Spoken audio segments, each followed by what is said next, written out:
It's the 81st and final home game of the year for the Minnesota Twins. They have a chance to win a series against the first-place team in the American League Central. Yesterday's Tiger win has reaffirmed their status as the team to beat in the American League Central.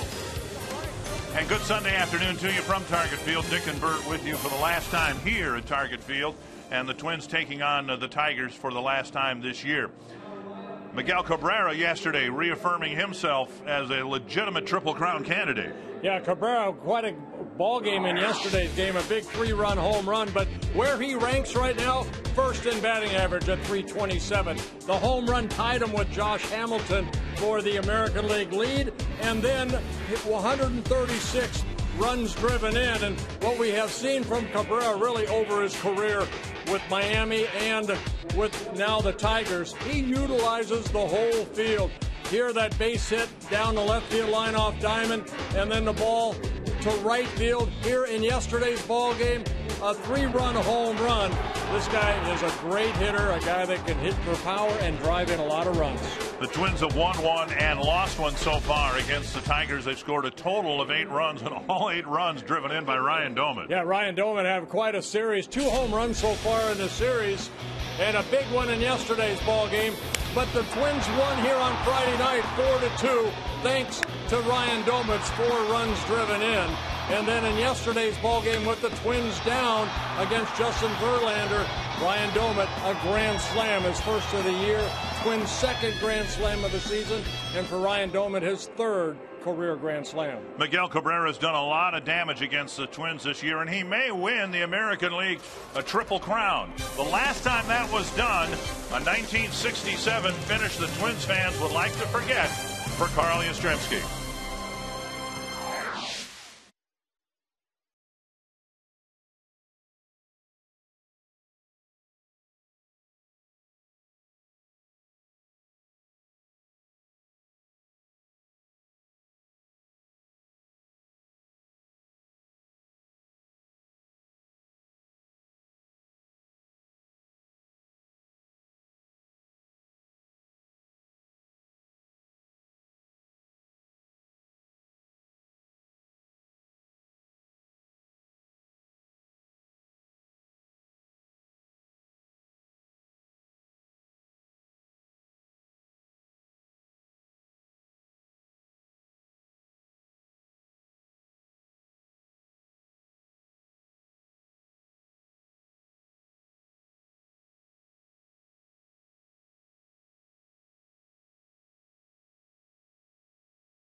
Sports North is brought to you by your local Northland Ford dealers. Visit your local Northland Ford dealer or go to northlandford.com. And by Menards. Save big money on all your home improvement needs at Menards. For the 81st and final time of 2012, we've got baseball coming your way from Target Field. It's the Twins and the Tigers on Fox Sports North. Thanks for tuning in. I'm Robbie Ince-Mikowski. Well, here in 2012, we've got the American League Central Division race coming down to the final week of the season between the White Sox and the Tigers. And also the Triple Crown race coming to the final days. When you look at 1967, it was a similar situation with Boston and the Minnesota Twins chasing the American League pennant. Boston would beat the Twins in the final game to win it, led by Carl Yastrzemski, who would go 7 for 8 with 6 RBIs in his final 2 games against the Twins. Yastrzemski and Harmon Killebrew each hit home run number 44 in the second to last game of the season. They would finish tied in the home run lead as Yastrzemski would take the Triple Crown. Twins and Tigers coincidentally finished tied for second that season. When we come back, we're going to see some great hitting on display with Miguel Cabrera and Joe Mauer. Who's going to win the American League batting race? Today's going to go a long way between determining that. We've got Dick Bramer and Bert Blyleven with First Pitch next.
The Triple Crown at Fenway Park in Boston.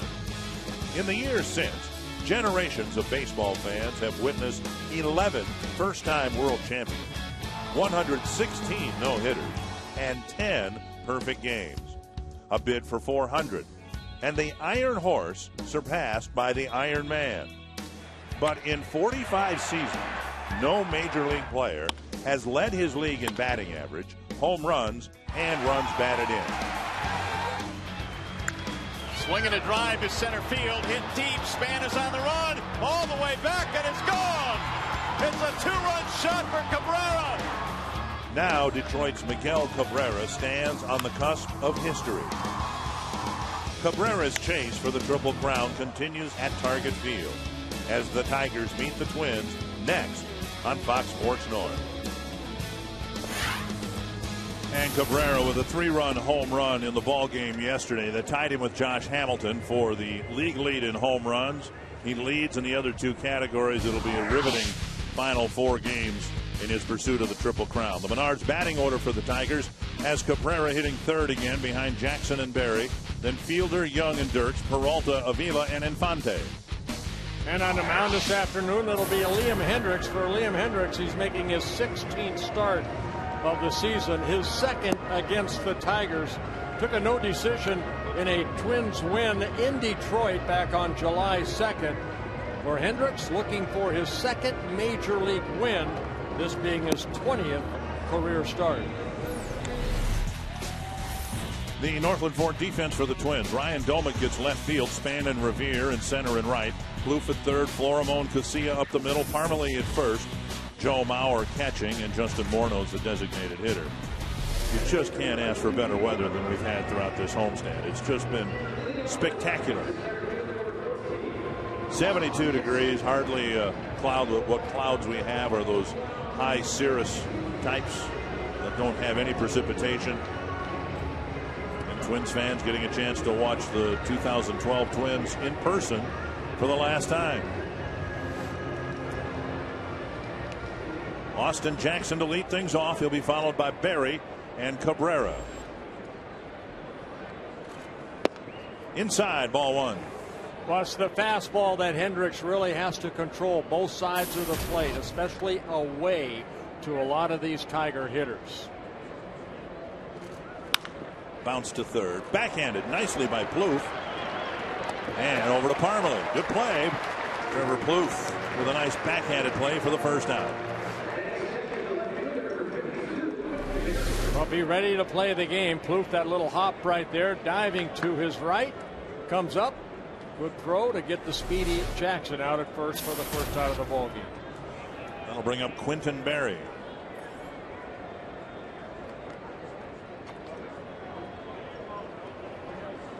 Hendriks, I think, picked up some slivers in his bat and threw them away in front of the Twins dugout. That's what that is.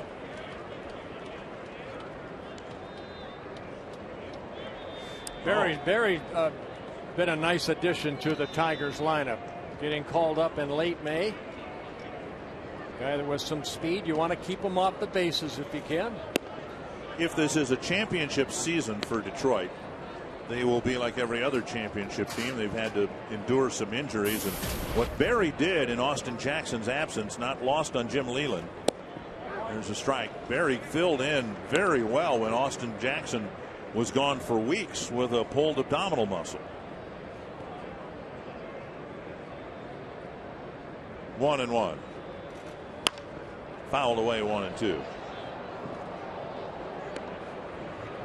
Took Berry a while to get to the major leagues. Originally signed by the Phillies back in 2006. Minor league numbers, a career .270 hitter.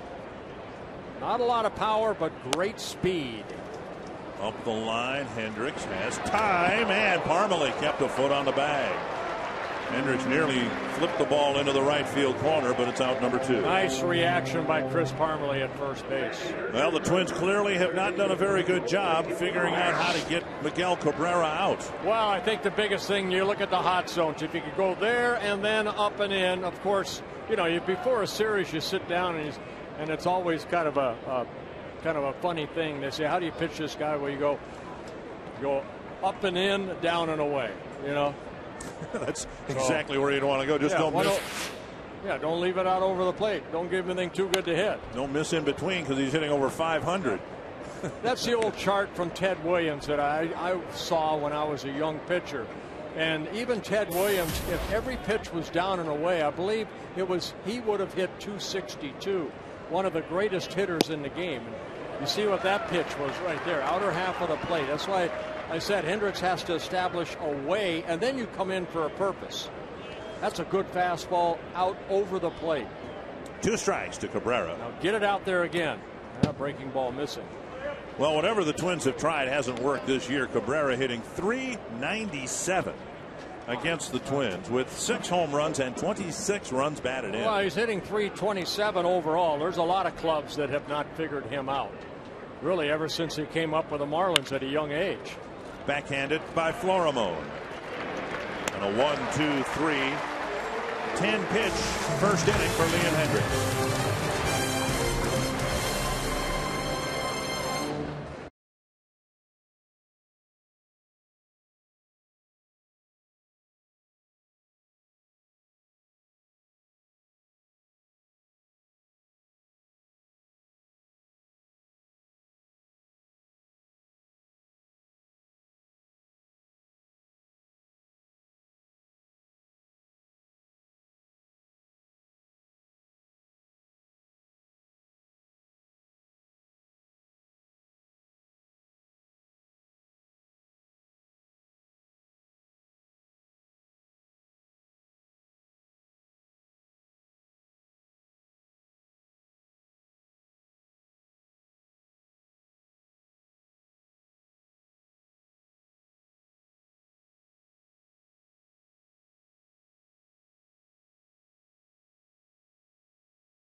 postseason series with the Tigers. Ron Gardenhire with the advantage in his career over Detroit. His Menards batting order: Bernard Span, Ben Revere, Joe Mauer, Justin Morneau, Ryan Doman, Chris Parmelee, Trevor Plouffe, Alexi Casilla, and Pedro Florimon. And on the mound, Anibal Sanchez, second time the Twins have seen him this year, making his 12th start as a Tiger. Now, he made 19 starts for the Marlins before getting traded over from the Marlins on July 23rd. He's coming off an outstanding start in his last start against Kansas City. A 3-hit shutout, his 5th career shutout for Sanchez.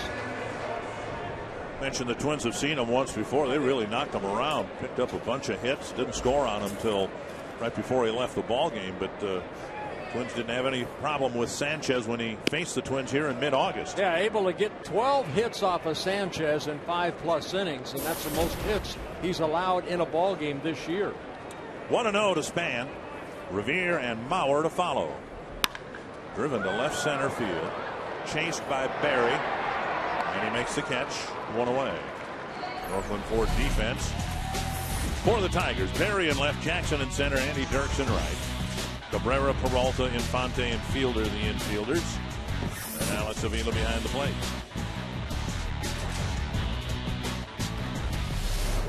One down on a gorgeous Sunday afternoon. Twins pack their bags, head to Canada to take on the Blue Jays Monday night, Tuesday night, and Wednesday night.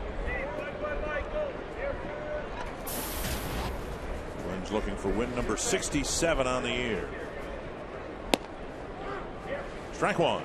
Sanchez with a good fastball, very good curveball, changeup, and a little slider that he's added. In on lefties, away to right-handers. Hacked foul. 2 strikes. Be fun over the last 4 ball games to watch and see if Rivera can get on first and steal a base. He has 39 stolen bases, looking to become the Twins' 4th player to ever steal 40 bases in a season. Sanchez pulled his glove back, realizing the ball was hit at Infante. 2 down, and that'll bring up Joe Mauer, looking for his first hit of this series. Let's take a look at the GMC keys to the game for Joe Mauer. Same thing, down and away, and then even up and in. Joe pretty good at handling, a lot higher average than Cabrera when you pitch him in, but you can see where the clubs like to pitch him, outer half of the plate, make him hit the ball the other way. Mauer's walked 3 times. Really has been pitched carefully in this series. Outside, ball 1. And that's where they try to start right away. Sanchez and Alex Avila. Avila, the catcher, sitting down and away.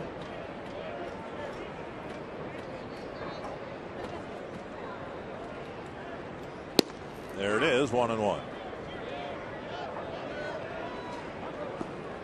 Cabrera 0 for 1. He's at 326. Mike Trout 1 for 1. Adrian Beltre with a couple of early hits for the Rangers. Fouled back, and it's 1-2.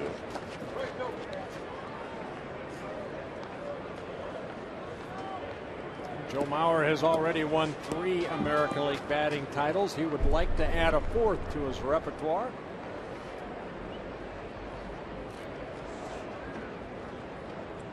One and 2. 2-2. It's interesting. Mauer might win a batting title. Buster Posey might win it in the National League, and gone for years and years and years without catchers winning batting titles, and that could happen in each league this year.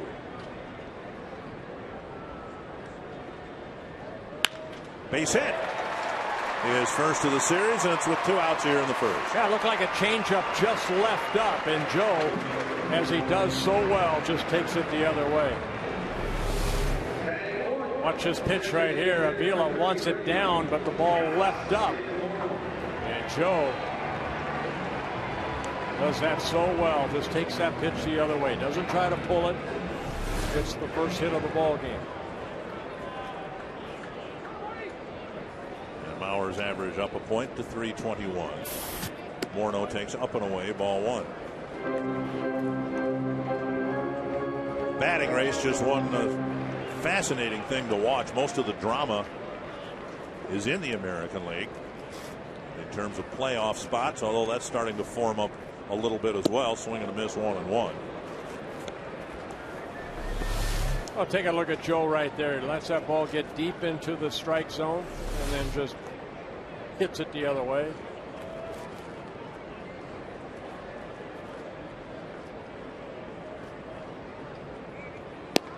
Just on the outside corner, and it's 1-2. As the Twins play their final home game of the year, Morneau with over 500 at bats, Mauer with over 500 at bats.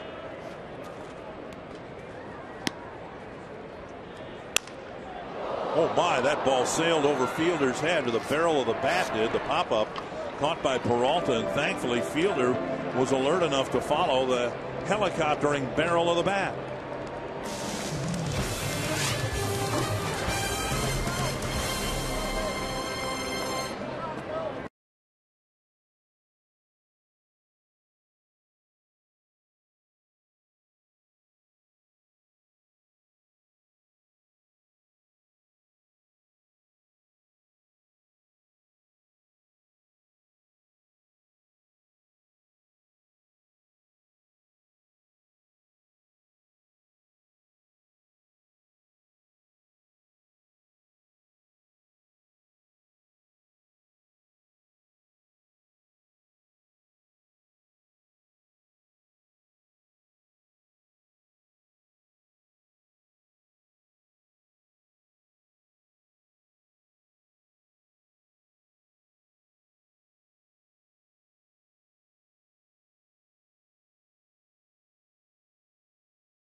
Last night in St. Louis between the Nationals and Cardinals, we had a crazy play with Michael Morse at the plate. Hits a ball that at the time appeared to be bounced off the top of the right field wall. Morse gets caught in a jam with Adam LaRoche standing on second base. Replay would show it was a grand slam. Morse went backwards across the bases. Then they had to reenact the whole thing to reinsure that every base runner touched the base stick and Bert. One of the craziest plays you will ever see in your entire life in the sport of baseball. Michael Morse was asked about it after the ball game, what he thought took place. His answer was a pretty simple one. I don't know. I just treated it like it was a spring training drill. He said, was he asked by the umpires to simulate the swing? No, but I figured I'd add to it for a little bit of effect. Yeah, you know what was so funny about that swing without the bat? He looked like he pulled the ball where actually the home run went to right field. What an odd play. My goodness. And we might have more of those with replay gaining in frequency. Bouncer to short. Florimone to first, one away. Well, the Nationals announcers, Bob Carpenter and F.P. Santangelo, had some fun with it. Michael saying, do I have to swing again? Look at it. You got to make a call here on the pitch, don't you? There it goes. Are you kidding me?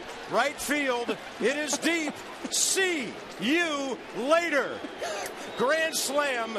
The Nationals are on top by 4. That is the greatest thing I've ever seen in my life.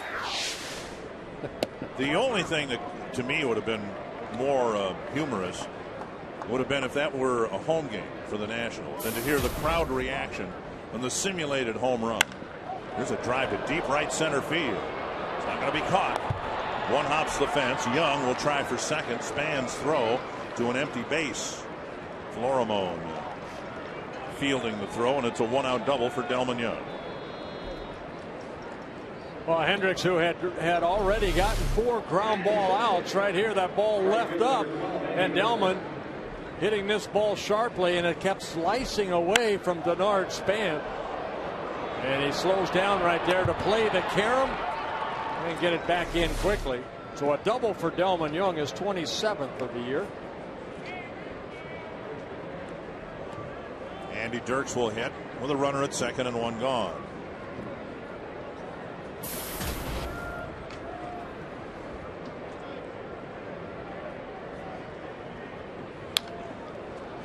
Dirks on an inside pitch, fouls it.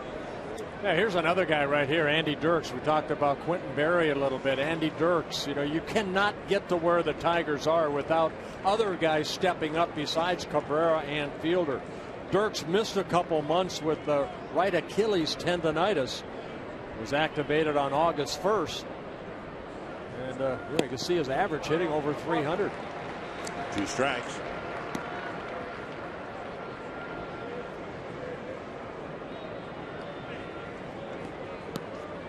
Hendricks would love to get into the offseason with his second major league win in his final start of the year. 2 strikes.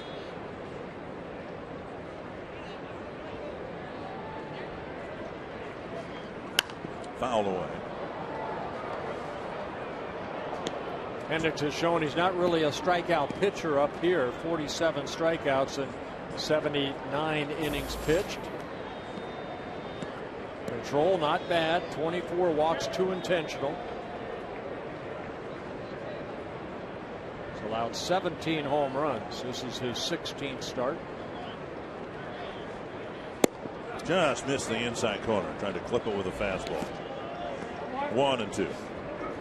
Good angle right here by Hendricks. Staying back and just missing that inner half. That was almost a pitcher's pitch right there.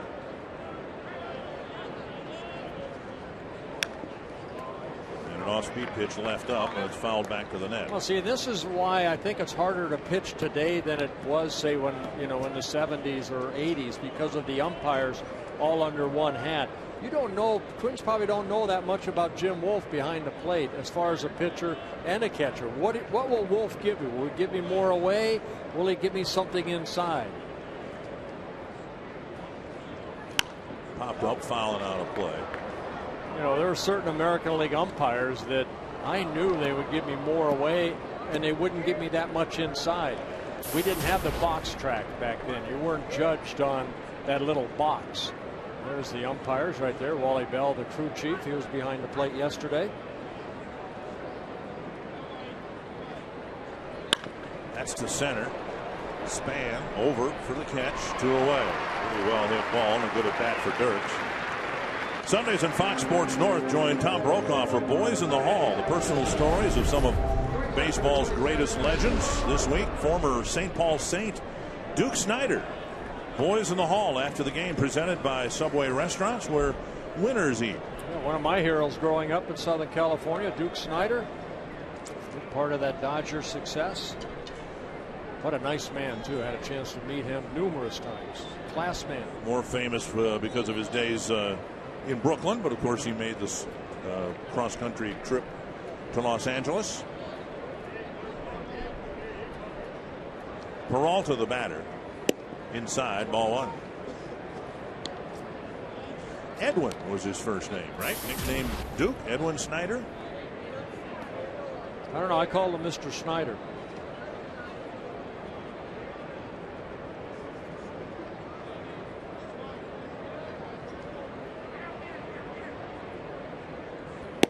And a breaking ball clips the outside corner. I saw the numbers on Johnny Peralta hitting at 240. Kind of having an off year, even though defensively very solid year. He did make an error yesterday that the Twins took advantage of in that 4-run inning that Doman hit the grand slam. Career 270 hitter.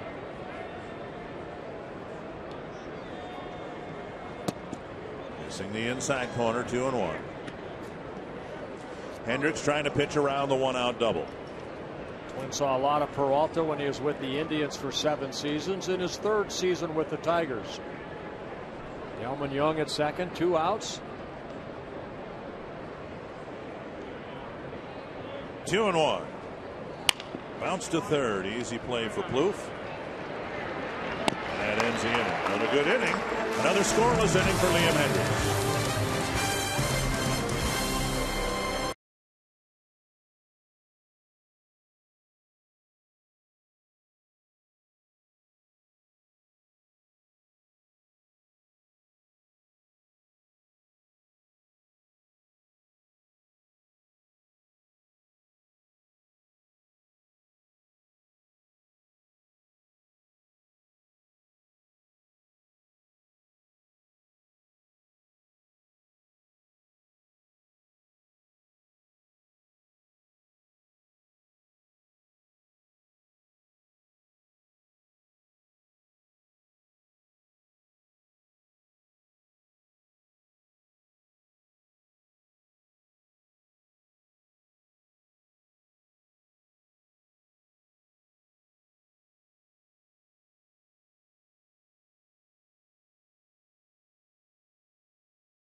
first hit as we move to the bottom of the second.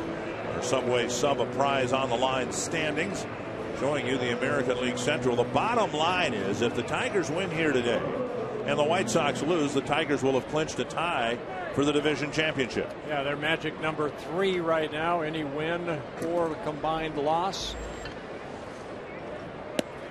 Here's Ryan Domit, who's driven in all 8 Twins runs in this series. 2-run home run and a big 2-run double in Friday's win, and then the grand slam yesterday. Check swing, and 1-1. The Tigers losing here Friday. White Sox won, so it was back to within a game, but the Tigers had the comfort of having Justin Verlander pitch for the Tigers yesterday, and he was outstanding again. Yeah, 7 shutout innings, and the error by Peralta kind of set up him leaving, and then the Twins took advantage of the bullpen, especially Benoit, and that's Domit hitting the grand slam. Twins won 6 of the 9 games in Detroit this year, but need a win here today to split the season series. 2-2. The Twins have won the season series with Cleveland and Kansas City, so therein lies a little bit of hope for 2013 that at least within the division the Twins have, for the most part, been able to hold their own. Yeah, Twins win here today. They are 36-36 in the Central Division. Really struggled with the White Sox. Domit strikes out. Good changeup right there. Sanchez picks up his first strikeout. Speaking of the White Sox, take you to the south side of Chicago. B.J. Upton against Jose Quintana, a 2-run home run. And an early lead for the Rays, who simply need to win out as they did last year to have any hope of probably getting into the playoffs. Yeah, the Rays trying to catch Baltimore, New York now that they're tied in that Eastern Division. And Oakland, and also the Angels. Big day for the Angels today. They were rained out last night in Texas, so they'll play 2 games today in Arlington, while Oakland is at home with Seattle after yet another dramatic win for the A's in yesterday's game. They get a game-tying home run on the bottom of the 9th and then a walk-off to win it. 1-1 to Chris Parmelee, and a strike.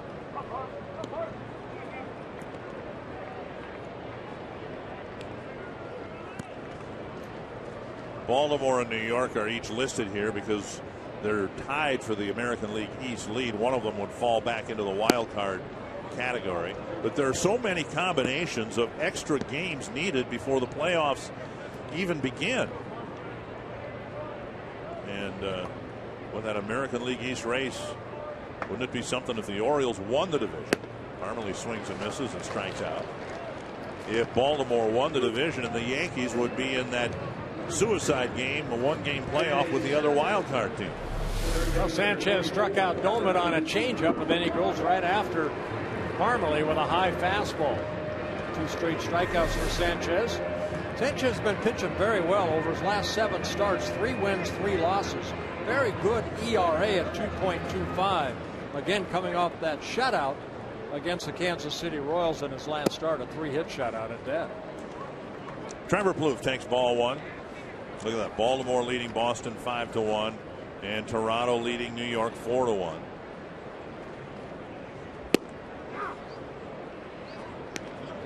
In the final series, the Red Sox will play at Yankee Stadium, while the Orioles will play in St. Petersburg against the Rays. Yeah, Boston's had a frustrating year. Don't you think that they would like to knock the Yankees out? Especially after what happened to them last year. They were knocked out of the playoffs essentially by the Orioles, who had nothing else to play for last year. Plouffe cracks his bat, it sounded like, drops one into left center field for a 2-out single. Both Twins hits have been 2-out singles so far against Sanchez. Yeah, Mauer with the base hit with 2 outs in the first, and here Plouffe fought off a fastball and powered it over the leaping Peralta in the left field.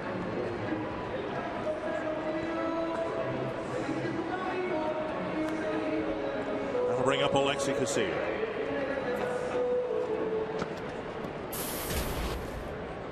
Twins, of course, want to finish out of the basement. They're right now tied with the Indians, but the Indians have a 7-0 lead on Cleveland, or excuse me, on Kansas City.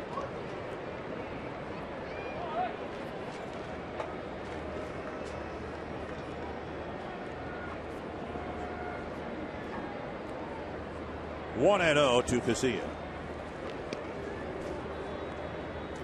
Sanchez can be a free agent, or will be, after this year.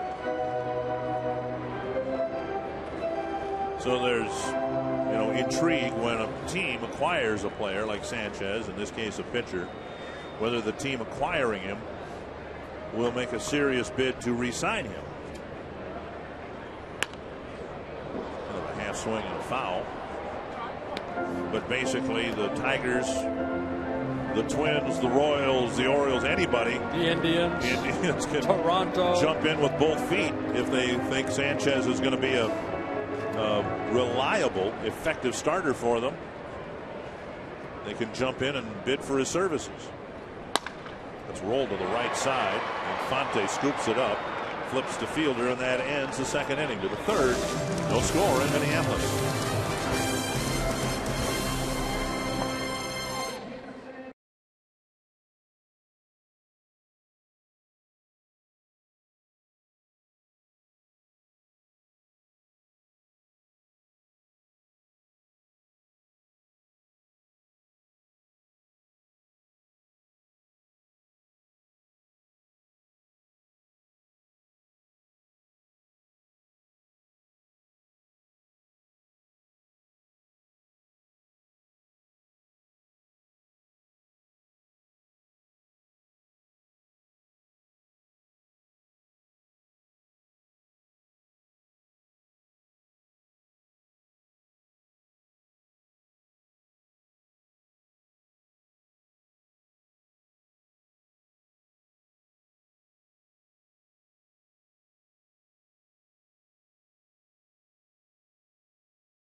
Value followed by a space and the player's name to short code 234 234. I mentioned to you the other day while we were up here getting ready for the telecast, and they were taking batting practice down there, that I'm going to miss that sound, the sound of the bat hitting the ball during BP and all that. Yeah, right. No, but you came from a different world, the pitching world. That was maybe not one of the most magical sounds in your world, but it gave me headaches. I'm going to miss everything about this. This is particularly working here. We're blessed indeed to be able to, if you can call it work, do it here in this beautiful ballpark with these great people that we get to work with here at home. Yeah, that's our last home game. Want to thank everybody. There's so many people involved to make a show a success. So many great people. Alex Avila, the batter. He'll be followed by Omar Infante and Austin Jackson.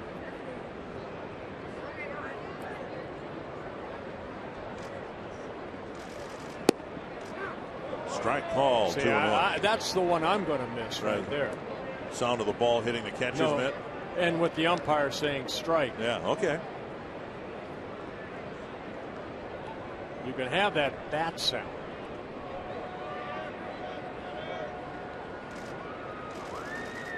Swing and a miss.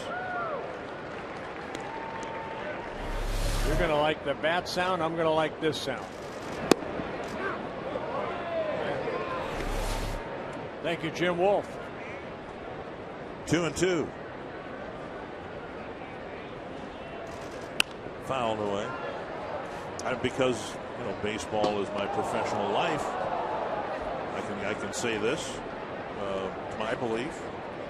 Baseball provokes the senses more than any other sport. There are sounds unique to baseball, smells unique to baseball, and for the most part, we're going to miss those. For the most part.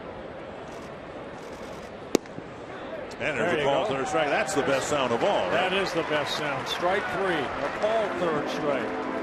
Hendricks picks up his first strikeout. So far, so good for Liam. 5 ground ball outs. And here's another good sound. Where's Jim Joyce when we need him? I want that higher sound. Or the Tom Halley in the big, one down. There's a little nubber that will not pull a Brian Dozier. Remember that hit? You get to this point of the season, at least I do, and you think back all the great plays, unique plays, bad plays. You reflect back on everything that's happened this year. And remember that base hit Dozier got that spun 12 feet foul and came back into fair territory. Oh, watch out. Plouffe off his shoe tops, and he's got to throw across for the out. Well, just to make sure, that ball was hit hard. And Plouffe just kind of put the glove down. This definitely saves a shin right there. So I don't know whether that officially has gone 5-3 or L5. Looked like he caught it in the air. Yeah. Caught it in the air, but then Wally Bell did not make a out. So Plouffe got the out at first, but writing down line drive 3. Lazy fly to right. And a good third inning for Liam Hendricks. No score. He's faced just 10 batters over 3 innings.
Our carsoup.com/baseball. Another thing I'm going to miss, Brendan Lawless of Mankato wondering whether the Twins have ever had a shortstop win a Gold Glove. Yeah, you have to go back a ways. Zoilo Versailles. 65. Yeah, and 63. Zoilo Versailles has won the Gold Glove. The Rawlings Gold Glove Award first came out, in the late 50s, I believe. There's Florimon with a very big pop-up on a bunt attempt, one away.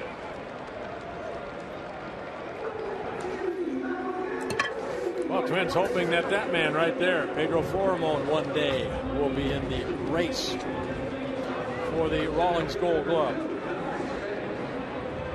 People talk about Versailles and his offensive numbers on his way to an MVP award in 1965. But he also won the Gold Glove. He had 273 that year with 45 doubles, 12 triples, 19 home runs, 126 runs scored.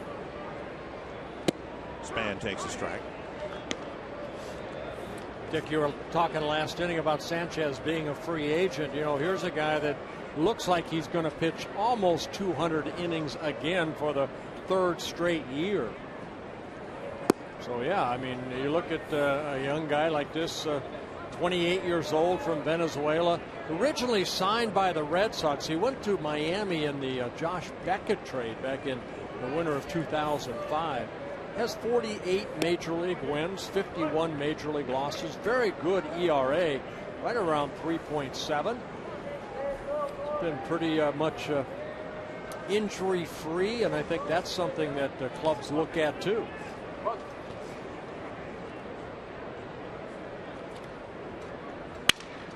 Busted bat and a bouncer to short. Waist high hop for Peralta. Peralta with a rare throwing error in the ball game last night, but he makes a throw here, 2 down.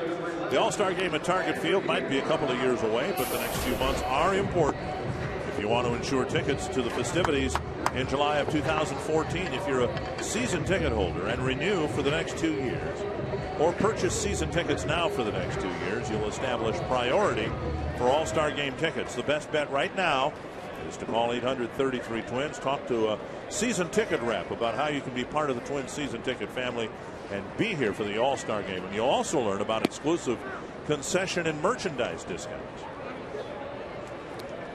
2 gone. Here's Revere.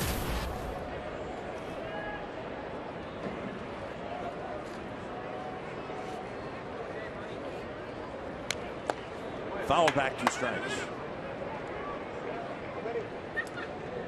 Sanchez part of a rather embarrassing fire sale this year in Miami after moving into their new ballpark. And a couple of months after that, Marlins spun off Hanley Ramirez, Sanchez, and some others. And depending on who you believe, might be spinning off their manager during the offseason. Yeah, Sanchez with the Marlins made 19 starts prior to getting traded. 5 wins, 7 losses. ERA just under 4. 1-2. And oh my, very close to the outside corner. Avila kind of slumps his shoulders. Well, watch Avila. How much will that umpire give me? The ball a bit outside. 2-2. Goes back out there again. 3-2 with Mauer on deck.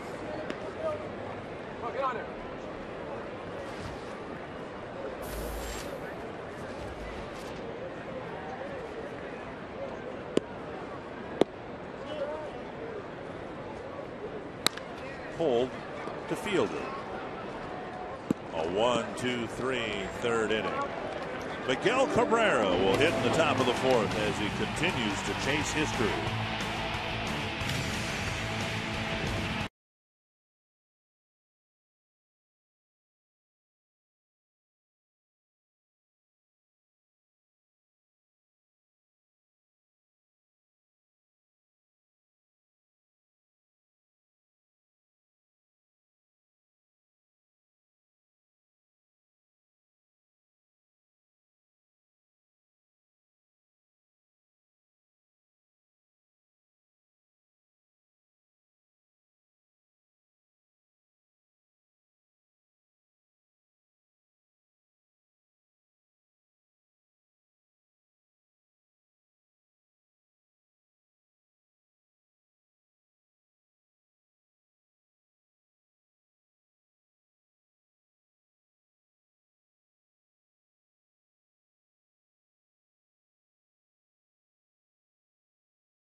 Look at that duo right there between Cabrera and Prince Fielder.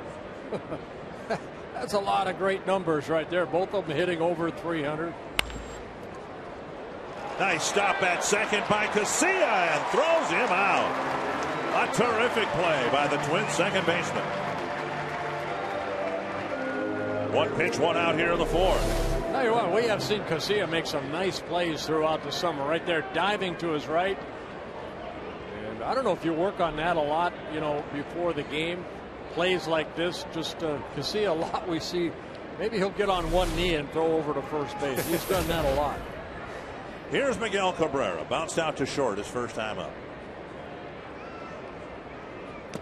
Mentioned that the Rangers game with the Angels was rained out yesterday, so they'll play a doubleheader today. And I don't know whether Ron Washington will start Josh Hamilton in both games of that doubleheader. Late in the season, it might be prudent for the Rangers to give Hamilton one of the games off. He's playing in game one this afternoon, but it might be an advantage for Cabrera. There's a bouncer to the right side, and Parmalee goes to the bag. Cabrera retired. It might be an advantage for Cabrera because it might be a fact where Hamilton has one less game to play because of the rain out last night. Right now they're tied in home runs. 2 down, and here's Fielder. Well, Liam Hendriks getting 7 ground ball outs so far. Fielder with one of those ground ball outs, a bouncer to Florimon. Strike one. Hendriks making his second start against the Tigers. He had a 6-1 lead going into the 5th inning in his previous start back in early July and could not get through the 5th inning. Looked like at that time he may win his first major league game, but it didn't happen.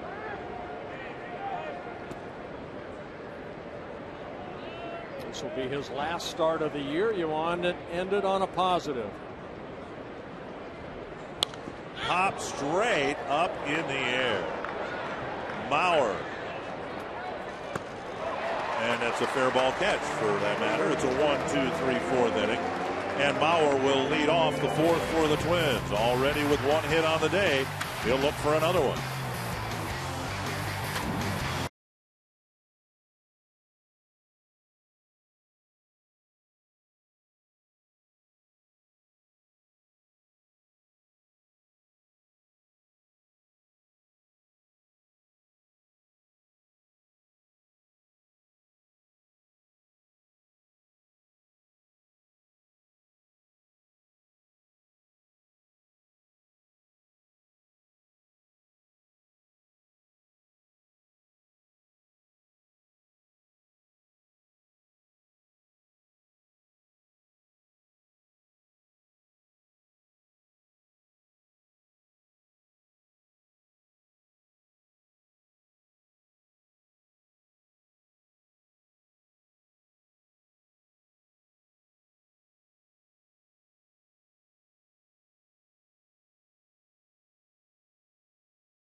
Is brought to you by Sanford Orthopedics and Sports Medicine, for the everyday competitor in all of us.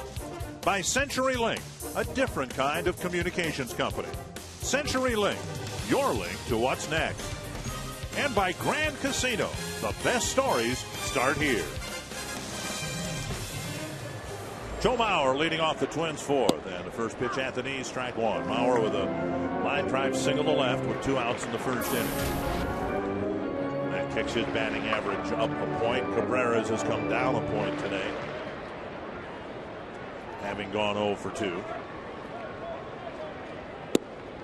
Off speed pitch over for a strike, 0 and 2. So Cabrera at 326. Trout 1 for 2 at 322. Beltre and Mauer at 321.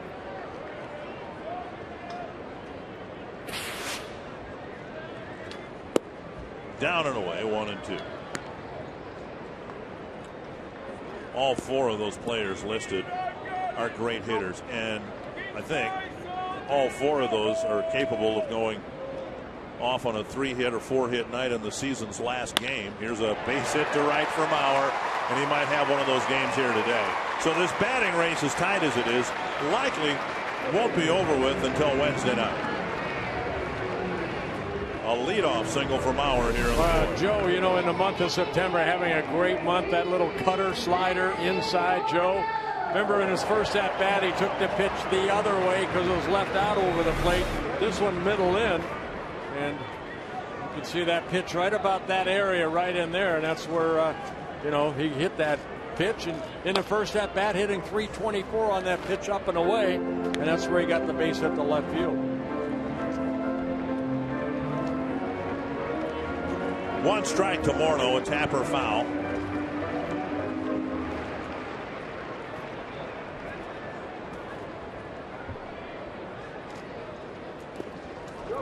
Kicks away from Avila, but he keeps it around home plate. 1 and 1.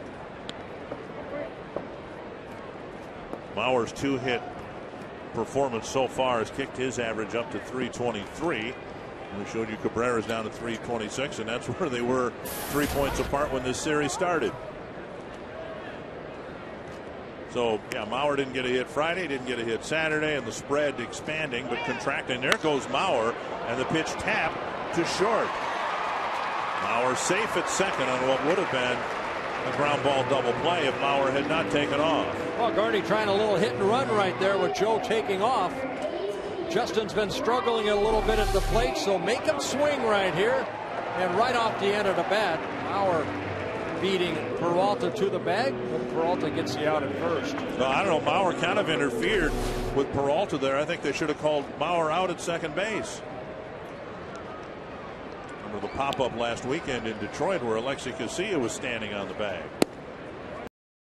Inexplicably, Casilla was called out for interference.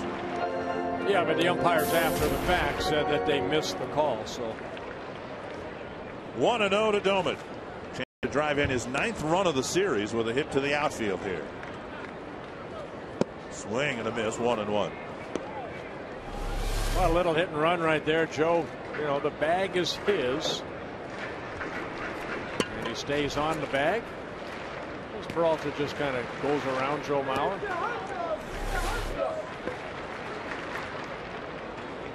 One and 1 to Doman. Wild away, 2-1.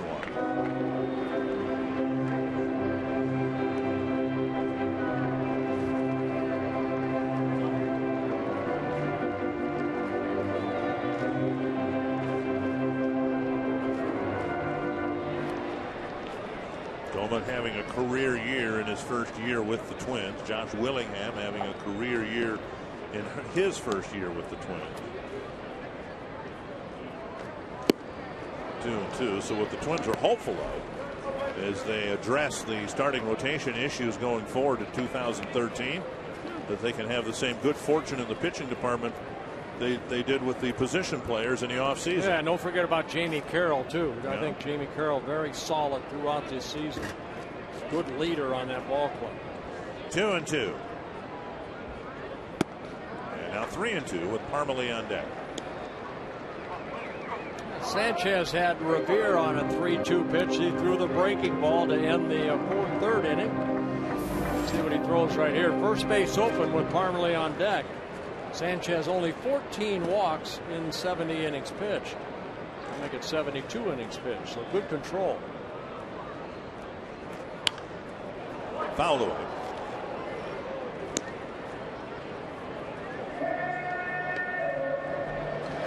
Sanchez making his 144th Major League start. He has 7 complete games, 5 shutouts. Again, his latest shutout, his last start against the Royals.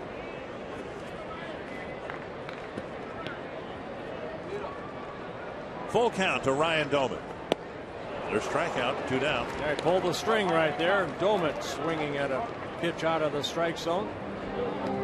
Up here in the booth in the Circle Me Burt section, we have the Thompson family, Randy Thompson from Worthington, Minnesota, his sister Lori.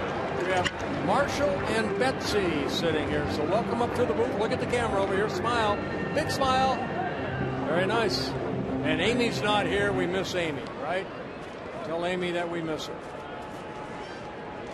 Here's Chris Parmalee. He struck out his first time up against Sanchez. Down and in ball 1. Talked to Chris today. Terribly ill on Friday. Just a 24-hour bug. He said he felt fine yesterday and was able to play, obviously, and again today.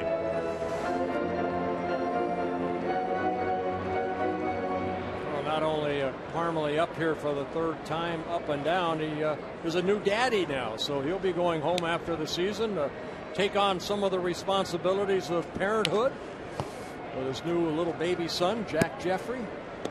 1-1 to Parmalee.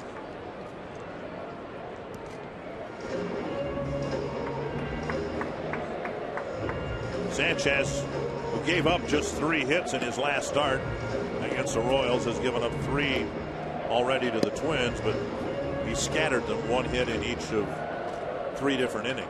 One of Sanchez's, Justin Verlander, the winner in yesterday's ball game. Sanchez is one of the best games he pitched at the Major League level.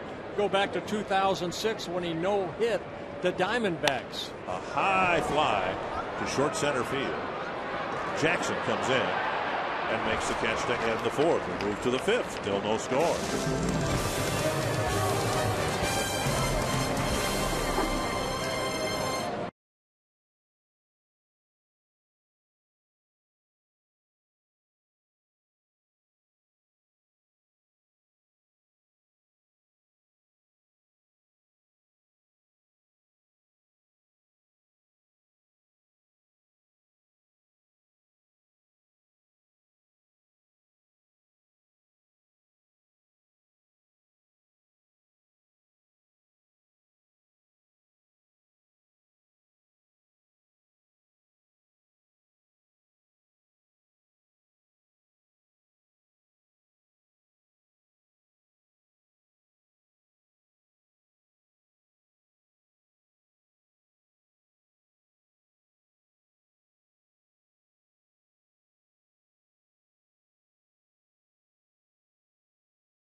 Start of the year on Tuesday because of his eye irritation. Good left eye, yeah. Right, a good introduction to the Twins Major League pitching staff. The Sanford Health Injury Report. I talked to Terry Ryan before the game today, and he said it's to alleviate any concern. They're not concerned about glaucoma or cataracts or anything like that. Just a short-term irritation. Something that presumably will be cleared up shortly. He'll be ready to go next year. Delman Young to lead off the 5th inning against Liam Hendricks. And Hendricks, a little pump fake there. A little tripped over the maybe his landing foot right there, but Hendricks held on to the ball. No pitch thrown. Surprised Delman didn't swing at it. Delmon, the only hit for the Tigers against Liam Hendriks. Swung at that one. One strike. You know what? You get 3 swings, so sometimes Delmon, is like, why let one go? No. Fouled away. There you go. I mean, he is what he is in the same way that Kirby Puckett was what he was. Right. Kirby just did it more successfully than Delmon. Kirby rarely went deep in the count.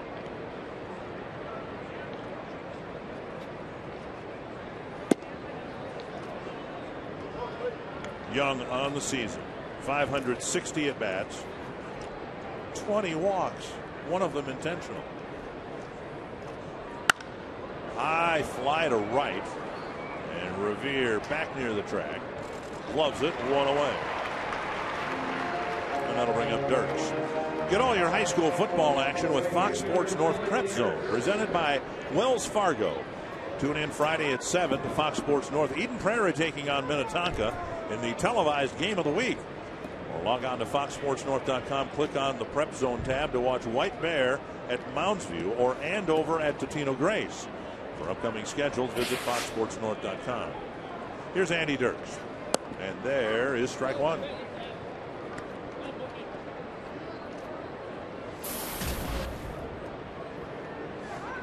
Dialogue between the Tiger dugout and home plate umpire Jim Wolf.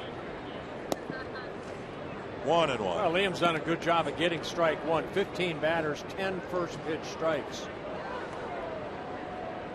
And a pitch count outstanding. 47 pitches, 35 for strikes, make it 48-36. My Minnesota elementary school math tells me that's a 3-to-1 strike to ball ratio. Check swing. Did he go? No, says Wally Bell. 2-2.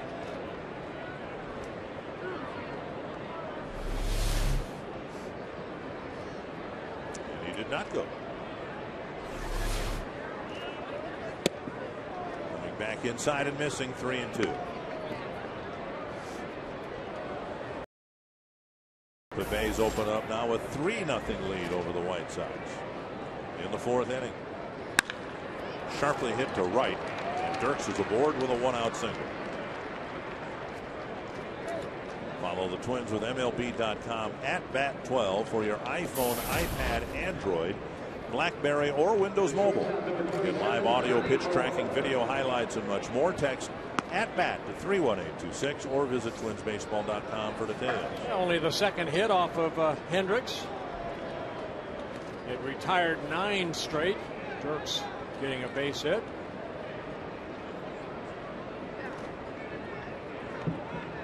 Peralta with a bouncer to Plouffe his first time up.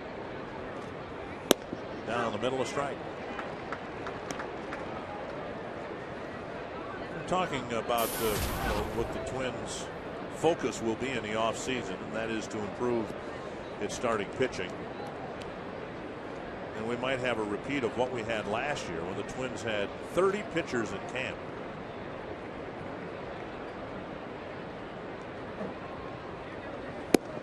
Off the outside corner. The difference would be, I think, there would be more of a focus on starting pitchers than relief pitchers. Jared Burton was one of those in camp. So was Matt Maloney, who broke camp with the team. Casey Fiend, one of those that didn't break camp, but did pitch well down at AAA and has done a very good job up here. Deduno, Vasquez. Tyler Robertson has done a good job. 1-1 to Peralta. Yeah, I don't think it's the bullpen at all. The bullpen actually is, they've thrown more innings than any bullpen in the major leagues. Just that they have to improve this area right here. That right where Liam Hendriks is right now, on that mound as a starter. 1-2. And that's going to be a tough chore, I think, for Terry Ryan and the organization, Dick, because there are so many clubs out there that need starting pitching that have really faltered this year in the American League. You look at Cleveland, you look at Toronto, even Boston. You know, they've had some injuries there. Kansas City's looking for starting pitching. Fouled away. 1-2. 55 pitches, 40 for strikes. So he's come out here this afternoon and has attacked the strike zone.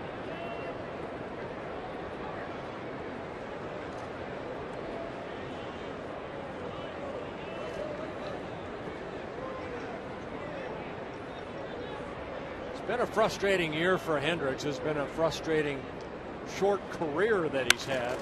Drilled to center. Base hit to center. Dirks will hold up at second. So a pair of one-out hits here for Detroit. First time either team has had 2 base runners on in an inning. Where I'm going with it, it's you're talking about a young kid. Hendricks is only 23 years old. He's had success in the minor leagues. 9-3 this year. Very good ERA at AAA. And he's getting his feet wet. But you hope that whatever he takes out of this frustrating season he's had at the major league level, that he improves on it, and we'll try to get better. Scott Diamond did that. Diamond lost 14 ball games last year in the minor leagues, started the season well in AAA, come up, and he might be the only one that the Twins can probably pencil in for next year. 1 strike to Avila. So this is all learning experience for some young pitchers. And Hendricks' rise through the chain has been rather rapid. The minor league last year, and then this year all the success you could hope for at AAA. So these things come in stages. Maybe next year will be the stage where he'll have some success at this level. Good changeup right there.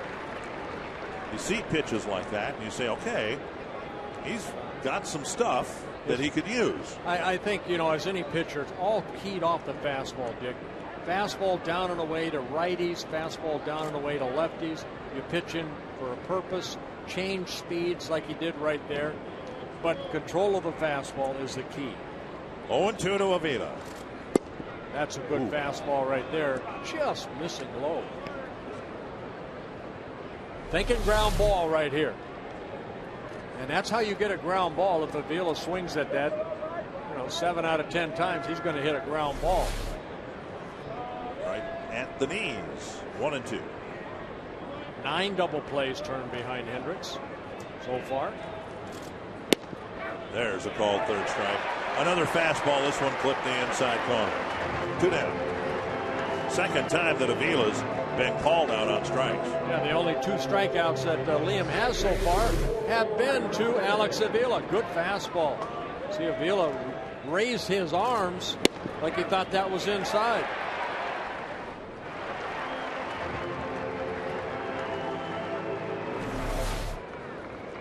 And Avila wowed by Hendricks' fastball. Here's Omar Infante. And there's the inside corner.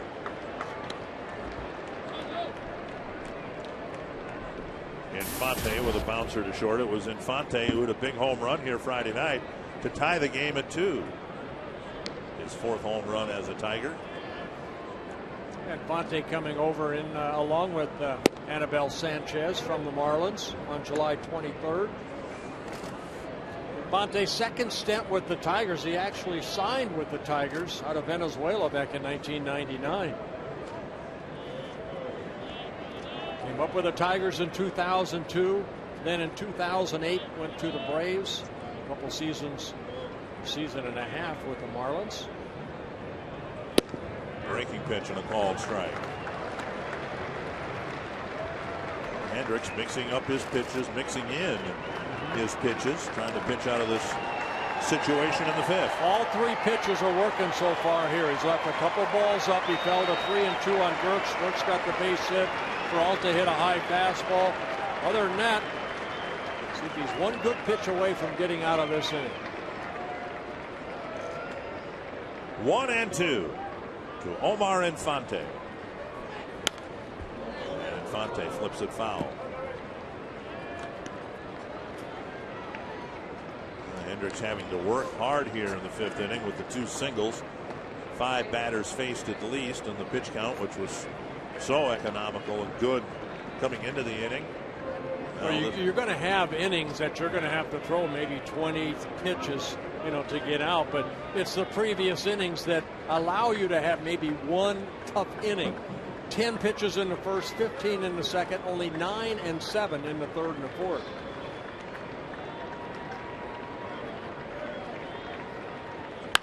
It's foul over the head of Gene Lamont.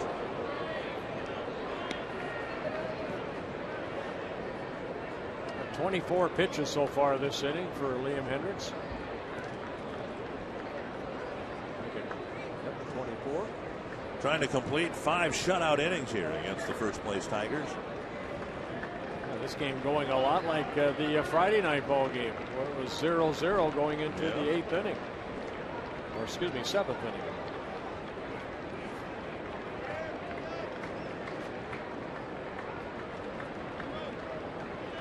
One and two. Squirted up the line, foul.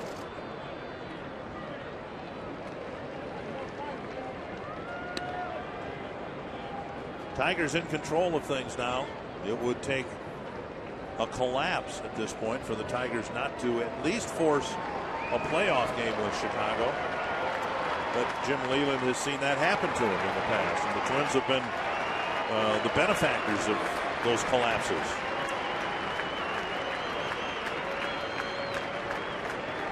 One and two.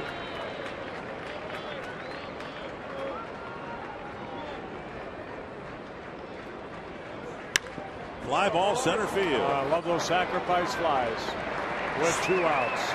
That ends it. Hendricks does a nice job throwing a lot of pitches, but importantly enough, pitching the 5th shutout inning.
Stephanie here, Bert. How about this? Justin Bieber has Bly 11 fever, and so do they.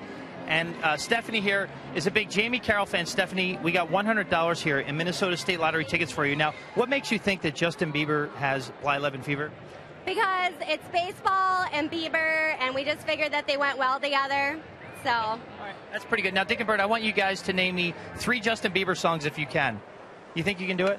Inagata de Vita, one of them, I believe. I have no idea. That's nice. He's not on my iPod. It's nice of Justin to come to the game. Very nice. Yeah. Trevor Plouffe leading off the 5th inning.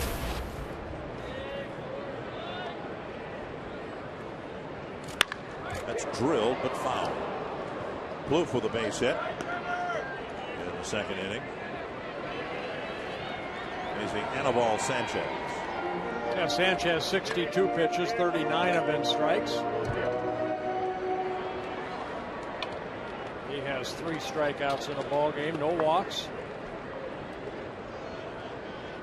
Up high, and it's 2-1.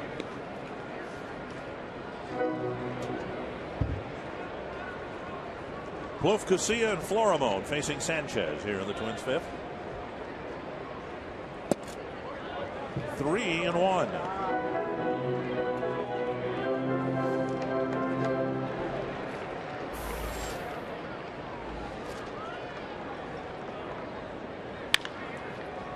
It's a fair ball fielded by Cabrera. And fielder pulls down the throw. 1 down. AT&T Trivia at home for the last time. Hold it there. Who are the last 2 American League players to win back-to-back batting titles? Mauer did, didn't he? He went back-to-back batting titles. So then you go before him. 2008 and 9. Yeah. Well, we got the answer right. We got part of the answer right, which by our very low standards means we got the answer right. Casilla, slug bunt, and it'll work. He's tried that probably a dozen times as a Twin. It's never worked until now. With Sanchez, a right-handed pitcher, he falls a little bit off the first base, and with Cabrera playing in on the grass, you take a chance and just bouncing that ball. See, to the right of Sanchez, to the left of Cabrera. No way to defend that, so Casilla gets an infield bunt single. Here's Florimon. He tried to bunt, but bunted it straight up in the air, and Sanchez caught it.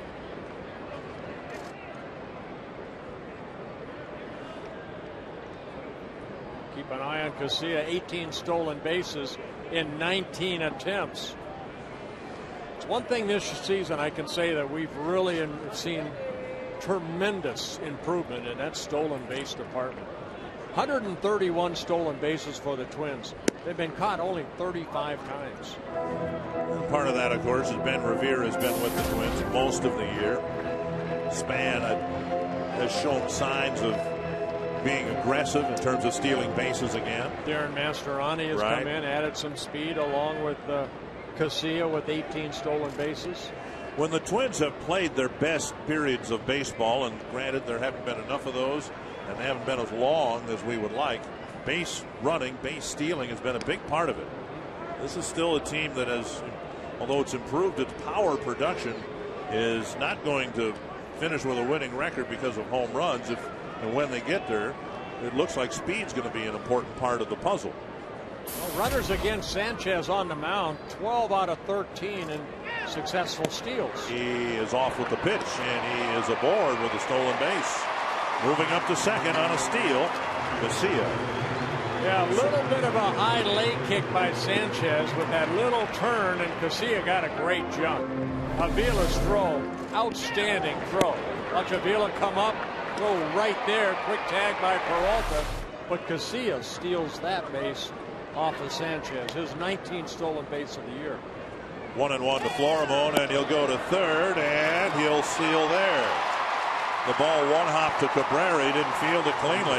So Casilla, bang, bang, picks up a pair of steals. Now the Twins have the go-ahead run just 90 feet away rather than 180. Another good jump, throw. Cabrera just had to knock it down, keep it in front of him. Casilla now with 20 stolen bases.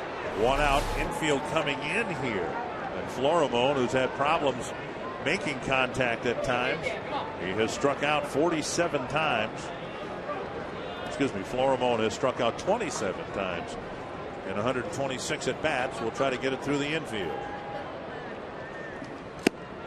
And Florimon. Heartbreaking ball right there by Sanchez. A strikeout for out number 2.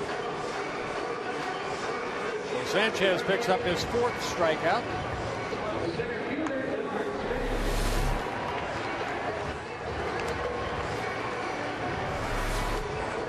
So now the infield back at standard depth for Span. Fly to left and a bouncer to short.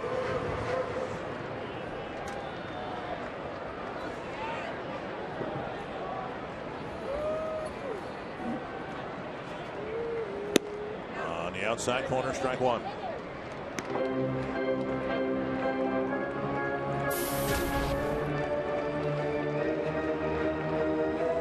White Sox coming back on the Rays. It's 3-2 Tampa Bay. White Sox still hitting with men on base in the bottom of the 4th.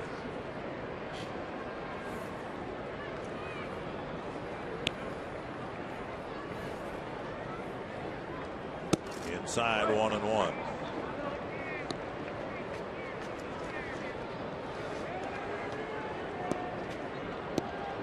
This Tiger team has been an exasperating team to follow for Tiger fans. Tell you what, they get the postseason. You have Verlander, you have Pfister. They can get, Max Scherzer back, or even this guy on the mound right now. He's been pitching very well. 1-1 to Span. They could do some damage. Full foul. But it's been exasperating because they have 85 wins, and that's maybe 8 or 10 below what a lot of people thought they were going to do. Even Jim Leyland said he had imagined his team would win about 95 games this year, and they haven't done it. And when they've had opportunities to, kick the door down, to have that show the killer instinct, like last Sunday, they had a doubleheader with the Twins, and the White Sox were down and had lost the game. The Tigers had a chance to move into a first-place tie, and they lost both games to the Twins.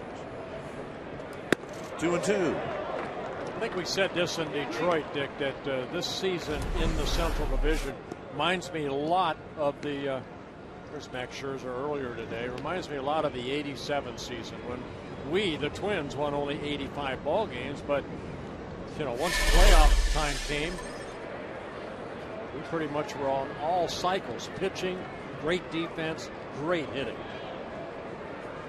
2-2 to Span. Oh, wow. Into the Tiger dugout, right over Jim Leyland's head, and back out quickly. Wow. That's similar to the foul ball that Denard hit in spring training a couple of years ago that hit his mother. Yeah, you see Gene Lamont right there behind Jim Leyland. I'd find a bigger shield. I'd get behind Lloyd McClendon or somebody like that. 2-2.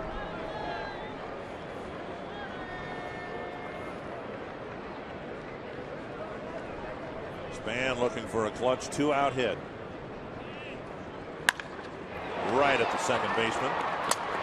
Infante to fielder, and the Twins leave Casilla at third base. On to the sixth. We're scoreless, and Miguel Cabrera 0 for 2 today.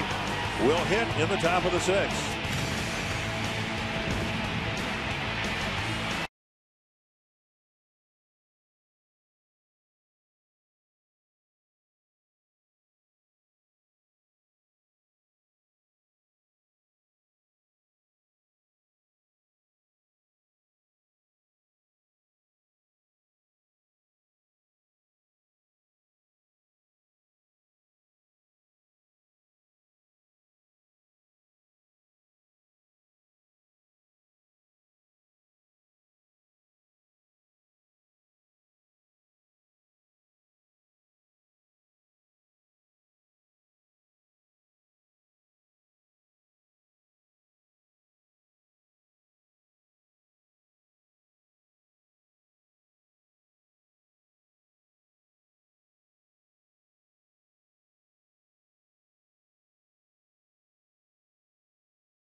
Cabrera will hit. Prince Fielder might hit this inning. They both seem to, their personalities seem to be similar. Well, you know what both these guys enjoy? They love the game of baseball. That's the bottom line right there. They're good friends. They know that they feed off of each other as far as a great 1-2 combination, a little part of that lineup. Cabrera having some war paint put on by Prince Fielder yesterday. Austin Jackson leading off the sixth inning.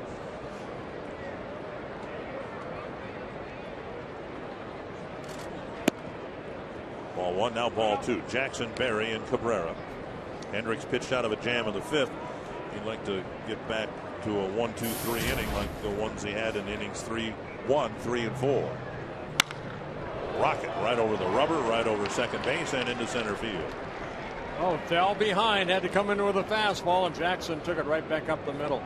The Minnesota Twins, in partnership with sports and orthopedic specialists, are excited to introduce the 4th year of the Twins Training Academy at the National Sports Center in Blaine. The program provides athletes with a way to continue developing their skills in the off-season to prepare for next season's tryouts, as well as becoming an elite player. Junior training is for players ages 10 to 13. Senior training for players ages 14 to 18. For more information on the Twins Training Academies, visit www.twinsbaseball.com.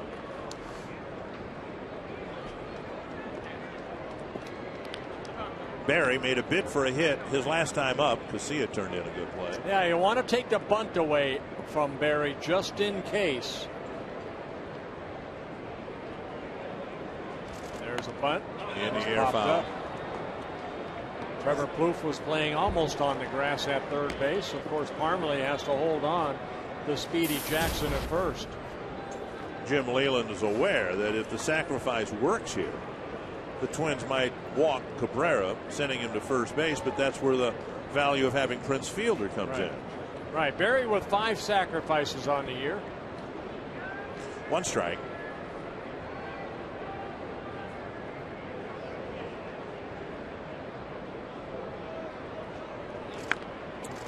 Good bunt. Hendricks will take the out at first. And now we'll see whether the Twins pitch at all to Cabrera. Mike Trout in Arlington, Texas, with a good game going already. A couple of hits, including a home run against Yu Darvish. Well, what a fantastic year Mike Trout has put together in his rookie season. Everybody seems to have an opinion, so let me get yours. Trout or this guy as the league MVP? Right here, this guy. No doubt. This man right here. Incredible numbers. Not only the average, but the RBIs, the home runs, and it's overdue for this guy, I think. I mean, you look at his career, what he's been able to accomplish. 7-time All-Star, 4-time National League All-Time All-Star, 3-time Tiger All-Star. And the thing is, he's never he's missed almost nothing. 8 seasons, he's missed only 34 regular season games. He's out there day in and day out. Does that require an MVP? Well, he's just putting another great year together. They're clustered together, as that's how things stand right now. Trout 2 for 3, Mauer 2 for 2. He'll hit in the bottom of this inning. Now understand, I'm with you. If I had a vote, I'd vote for Cabrera. But the Trout advocates say, look at what he's done in essentially 5 months. When Joe Mauer won the MVP 3 years ago, he amassed career numbers in a lot of categories playing only 5 months. He didn't play much. He didn't play at all in April. Bounce to first. See how many they can get. Parmalee. Return throw. And a double play with Hendricks able to keep a foot on the bag. So the strategy works. Fielder grounds into an inning-ending double play. 6 shutout innings for the Aussie.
Sixth inning, the Coors Light freeze cam with Joe Mauer, 2 for 2.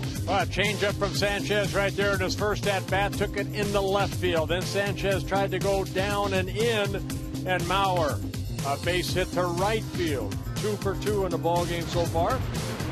Frostbrewed Coors Light freeze cam. Mauer will hit second in the sixth inning behind Ben Revere, who stands in now. So Mauer's gotten his singles, his hits against Sanchez's secondary pitches. So we'll see if he tries to get him out with a fastball here in the sixth. 1 strike to Revere.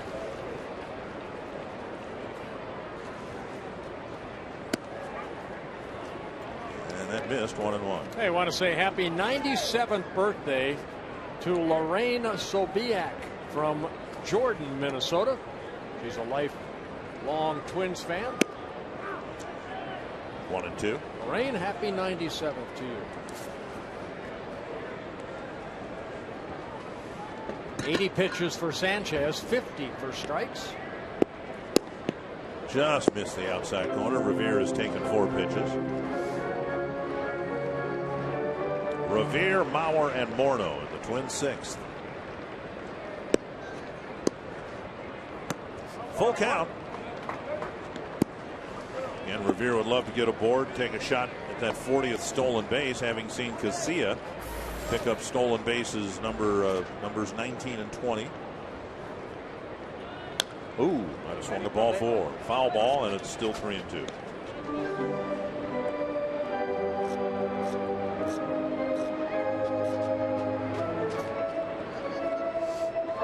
Last time up, Revere got a 3-2 breaking ball that he hit a ground ball to fielder at first. Another breaking ball. Wow.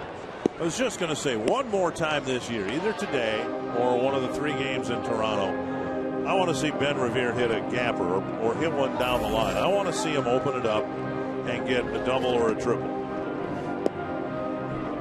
That's not too much to ask, is it? No. Maybe right here. 3-2. Well, they just missed one down the left field line, just missed it down the right field line.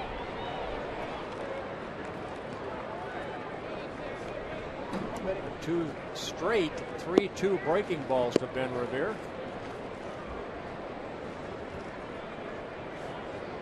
Sanchez, no walks, 4 strikeouts. Tried to fastball in and walked Revere. Good at bat for Revere. He's aboard with a leadoff walk. And that'll bring up Mauer. AT&T trivia. Yeah, Cabrera trying to do it back-to-back. He hit .344 last year, winning his first title. It is Joe Mauer. No more Garcia Parra. Garcia Parra with the Boston Red Sox.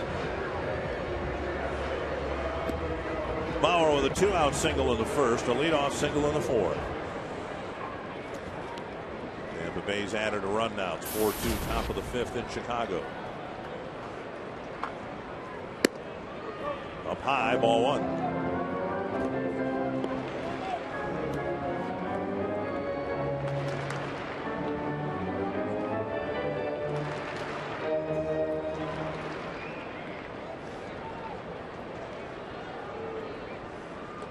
Speedy Revere at first base. 39 stolen bases for Ben.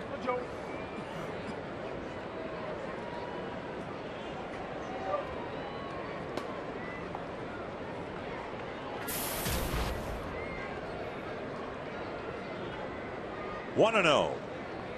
2-0.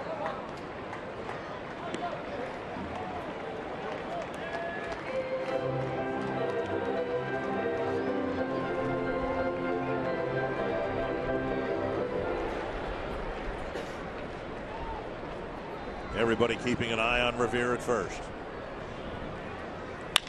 Driven to the left field corner, but it'll twist foul. Joe guessing fastball, just a little tardy on that fastball.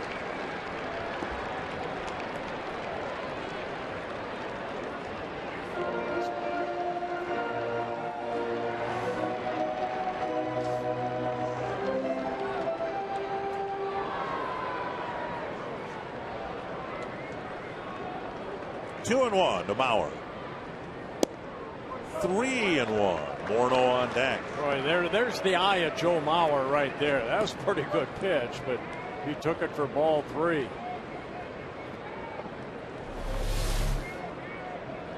Going to keep the ball down. That was at the knees. 3-1 to Mauer. Runner goes. Base hit right field. Revere stumbles around second. He'll go to third, and Mauer is 3 for 3.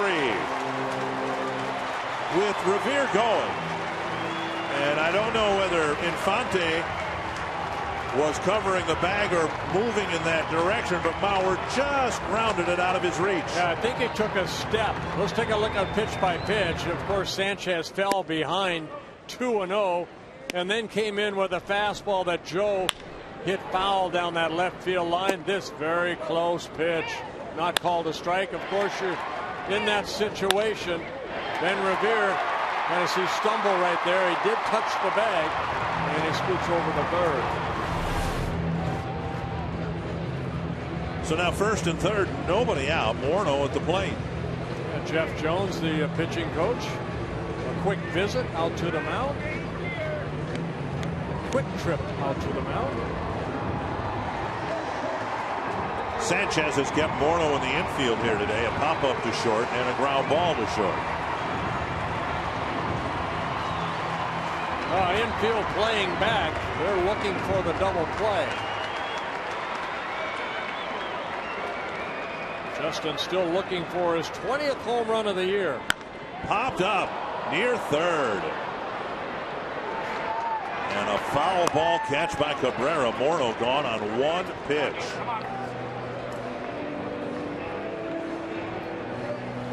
See Justin shaking his head. He knew he probably should have done something a little bit better than that high breaking ball, then popping it straight up.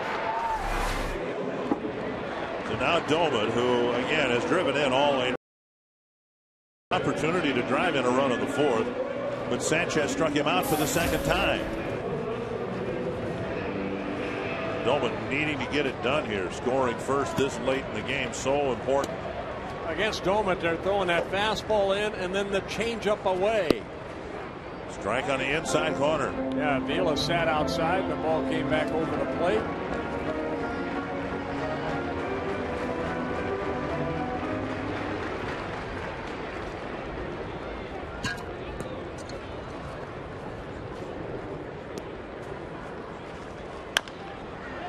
Back to the mound.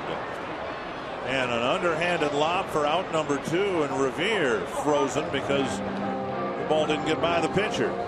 2 down. Yeah, contact play's not on right there. You want to make it sure it gets by the pitcher. And right off the end of the bat, Ryan Doman beat it into the ground. Sanchez checked to make sure that Ben Revere was not taking off. And then a little flip over to a fielder for the second out. On the play, Mauer moves into scoring position. Marmoley had a chance for a clutch 2-out hit in the fourth, hit a fly ball to center. Another chance presented to him here in the sixth.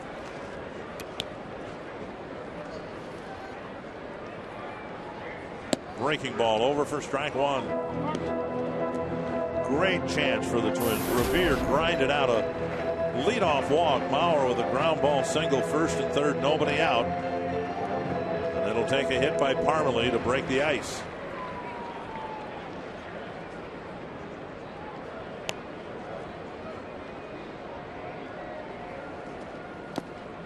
Dug out by Avila, 1-1.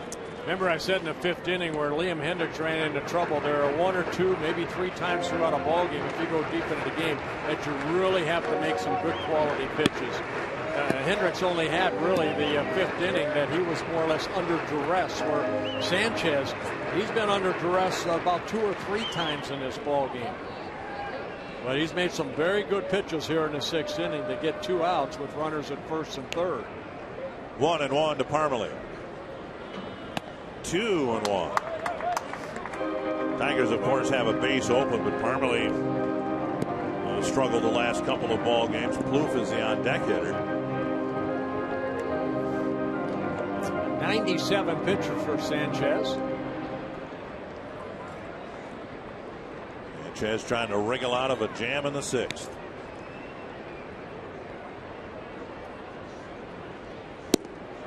Two and two. He's got that good curveball, a good tight break on that curveball. He threw it to Justin. Justin got right underneath it, popped it up. Right there, he's been able to get ahead of Parmalee a couple times on that hard curveball. Now the count 2-2 with 2 outs. A line drive or a doink. Twins don't care.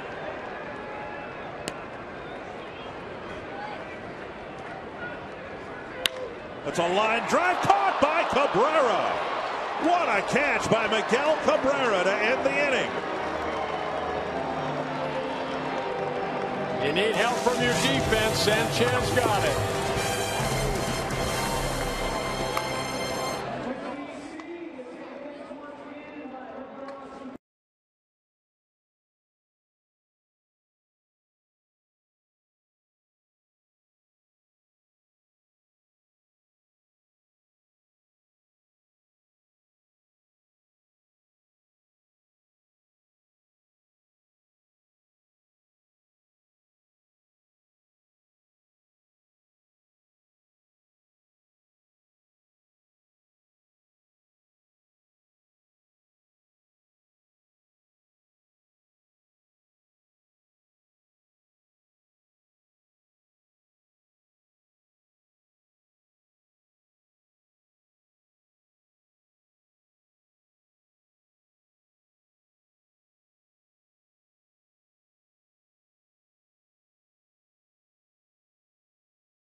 Cabrera. Let's go to Chicago. Ryan Roberts with a home run to left center field. And Tampa Bay with a 5-2 lead. The White Sox fading fast. And in danger of needing to run the table against Cleveland to have any chance of forcing a playoff game. But Tigers' magic number is 3, meaning if they win here and if the White Sox lose, they've clinched a tie with 3 games to go. Delman Young slices it foul. Young with a double to right center field and a fly ball to right. Hendricks has been in control. 1-1. Yeah, this game reminds me a lot of the game that Hendricks pitched against Seattle when he hooked up against King Felix. Felix Hernandez. Was late in the ball game that hit a home run off Hendricks. He lost that ball game 1-0. To me, probably the best game that he's pitched at the major league level. And he's trying to repeat that here this afternoon. 1-2. Throwing strikes, 80 pitches, 56 strikes, 1 walk. I have no walks for Hendricks. Yeah, 1 the intentional walk with a couple of strikeouts. 1-2 to Delman Young. Another one sliced foul.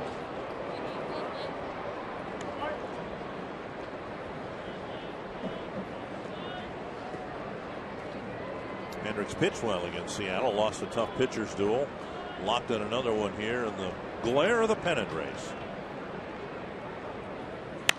Popped up near the Twins dugout, and Parmalee watches it go back in the seats. I think you can look at what the Twins have done against Detroit. They have helped Chicago, but sad to say Chicago hasn't helped themselves.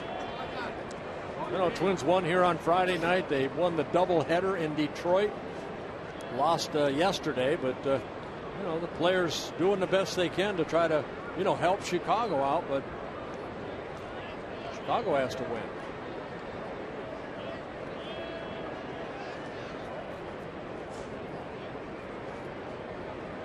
Still 1-2.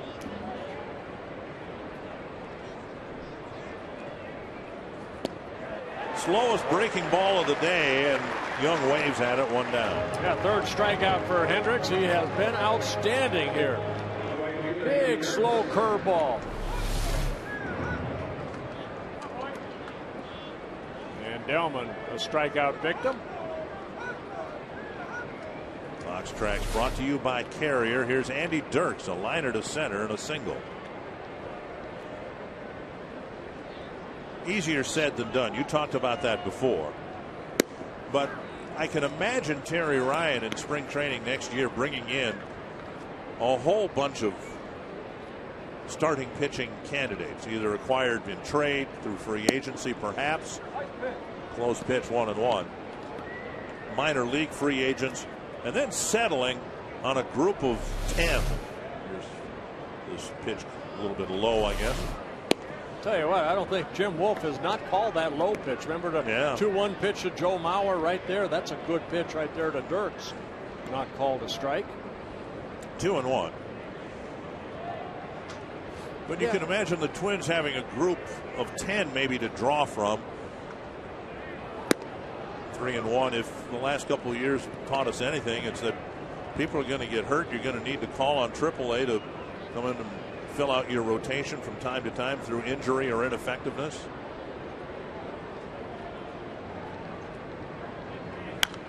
Foul back. Now what we've seen with the likes of DeDuno and Vasquez, guys that could be in that group of 10, but no one has emerged maybe to be ahead of Scott Diamond in the rotation. Yeah. Well, all 5 starters, including DeDuno, even though he's not going to pitch on Tuesday, have come up from AAA throughout the year. Loof over for a look, but it's out of play. But what you'd like to do is you'd like the Twins to go out and get a couple horses if they're out there. Some guys that, you know, have the history of, say, Sanchez, that, you know, that has pitched, you know, 190 to 200 innings a year. You don't want to go into the season with, you know, so many unproven starters. Then you're going to have the same thing you had this year, the inconsistency. To left center field, and that'll find the gap. Dirks rounds first, on his way to second, and he'll hold up there with a 1-out double. Yeah, so Dirks again, a big part of the offense, even though, you know, he missed a couple months. Dirks, with his 18th double of the year, pitched middle in, that he just kind of inside out of that ball and found that gap in left center all the way to the wall. Dirks with his second hit on his 18th double. In the second inning, Delman Young hit a 1-out double, and Hendricks was able to pitch around that and strand Young at second base. He'll try to do the same thing here in the 7th. You know, you can say that the Twins starting rotation plans crumbled very early on in the 2012 season, with Baker being lost for the season in essence before the season even began. Carl Pavano was not 100% in any one of the innings that he did pitch. Yeah, Jason Marquis did not work out. Liriano was inconsistent. Blackburn struggled. But you can understand why the Twins put those 5 guys at the front of the rotation, because the Twins were hoping for and had every reason to hope for those guys to simply do what they'd already done. Yeah, you can't, you know, there's nothing you can do about injuries like what happened to Pavano and also Baker. 1 strike to Peralta, check swing, 1-1. So that's why I say I can imagine Terry Ryan probably developing a depth chart for starting pitching that might include 9 or 10 guys. Well, you hope the Twins can get back to where they were in 2010. You know, the first season here, drawing over 3 million people. You have to give the fans a reason to come back. And I think we have seen a decline in the attendance. You over the last month or so, because the fans, hey, it's a beautiful ballpark, but they want to see production on the field. 31-49 home record is not going to bring fans into Target Field. That's the thing. There isn't anything that's going to happen today or in Toronto that's going to change the fact that Twins will have the worst home record in all of Major League Baseball. Right. 1-2.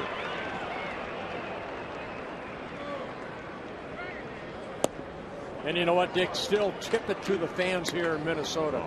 They know the ups and downs that go through an organization. They just want to see improvement. Here, right here, fans, I mean, they're starting to clap right here because they want, you know, Hendricks to get this second out here. I mean, that's great. 2-2 to Johnny Peralta. Half swing. Did he go? No! Ted Barrett said he did not go. And we'll be able to replay it, I'm guessing, to see if he's right. It almost sounded like he foul tipped that ball too, the high breaking ball. Take a look right here. Ooh, very close. 3-2 with first base open, Avila on deck.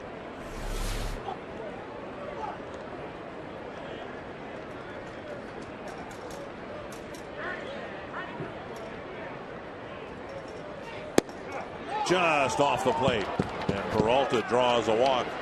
Twins rally fizzled in the bottom of the 6th, and now the Tigers are threatening here in the top of the 7th. Yeah, Rick Anderson coming out just to give Hendricks a little breather right here. That fastball, boy, not missing by much. And with Rick Anderson coming to the mound, time for the CenturyLink high-speed pitch.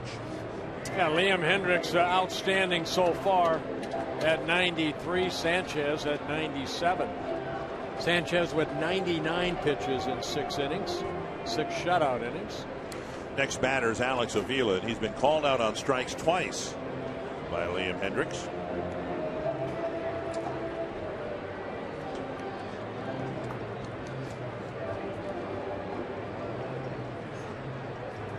Avila batting 8th, and then, if need be, Infante, the 9th place hitter, in the Tiger threat in the 6th inning. Hendricks was able to get a ground ball double play off the bat of Prince Fielder.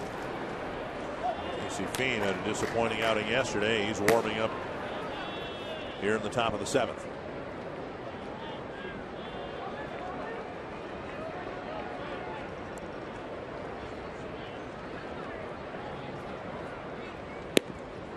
Changeup floats over the outside corner. Avila's been beaten up this year from physical issues.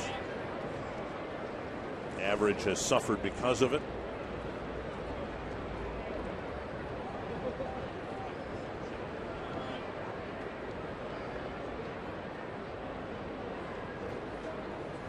Driven to right. Revere back for the catch. Out number 2. Tagging is Dirks. He'll advance to third. First and third, 2 away for Infante. Yeah, Avila, really first contact. He hit the ball sharply, but right at Ben Revere. He thought that ball was going to go a little bit further, maybe had some top spin on it. Ben Revere caught it around by his knees. Well, Avila gave it a ride right here, but Ben Revere flags it down. Ball kind of came back on him. Makes the catch for the second out. Second straight time that Infante's been up with a chance to deliver a big 2-out hit. He had a long at bat in the 5th inning before Hendricks got him to fly out to center. At the time, there were runners at first and second and 2 down.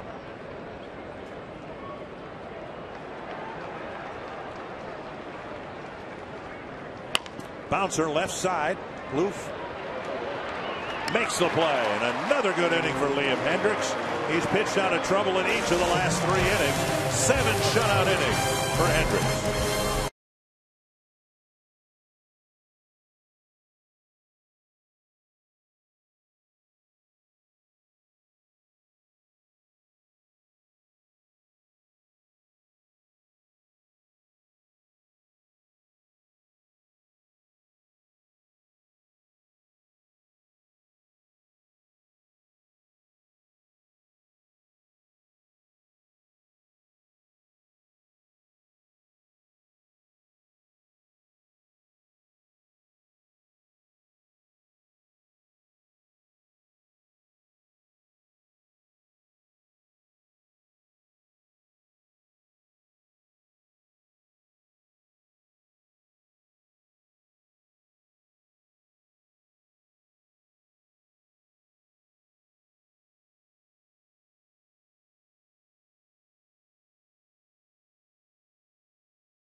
By McDonald's. Right now, you can get 20 crispy chicken McNuggets for just $4.99 at McDonald's.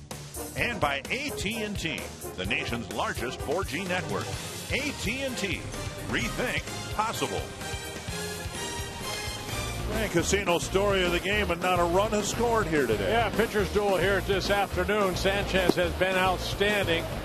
He is not allowed a run in 6 shutout innings. Liam Hendricks a little bit better, 7 shutout innings so far. Miguel Cabrera came in leading the American League 0 for 2 so far with an intentional walk. And for the Twins, Joe Mauer. 3 for 3, 3 singles for Joe Mauer.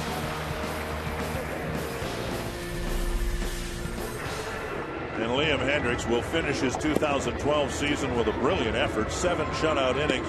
And I use the word effort because in the last 3 innings, he had a chance for one of those innings you talked about where things to kind of blow up in his face and a crooked number be put up on the scoreboard, but he pitched out of jams in each of the last 3 innings. Great job by Hendricks. 99 pitches in the ball game.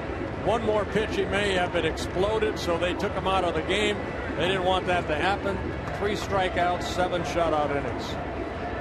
And it'll be the bottom third of the Twins lineup here in the 7th inning. Plouffe, Casilla, and Florimon. Somebody needs to score if Hendricks is going to qualify for a win. Technically, he's still the pitcher of record. That's the way it works. So if the Twins score here in the bottom of the 7th and hold on to that lead, he'd be the winning pitcher. Plouffe to the left side. It'll be a tough play. Peralta can't get enough on his throw, and Plouffe is aboard with his 2nd hit. About the only chance the Tigers might have had were if Cabrera had been able to cut that ball off. Well, sometimes you hit the ball in no man's land, just to the left of Cabrera, and then Peralta has to try to get something on it. That low throw makes Steeler come off the bag and just keep it in front of him. So the 6th hit for the Twins in the ballgame off of Sanchez. Jamie Carroll in the game to run for Plouffe. Here's Casilla.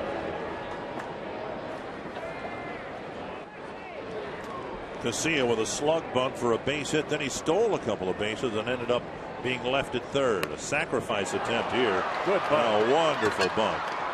Just rolled it slowly onto the grass. Avila threw him out. Casilla with 2 good bunts here. This one sending Carroll to second base. Yeah, the other one he was trying to get on. They get on for a base hit. This one here is called a sacrifice. You sacrifice yourself for the advance of that runner from first to second. So good job by Casilla.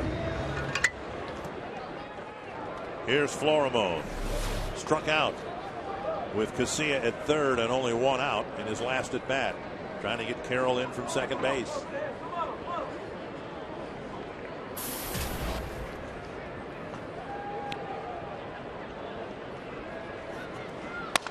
There's a base hit right field. Carroll to third.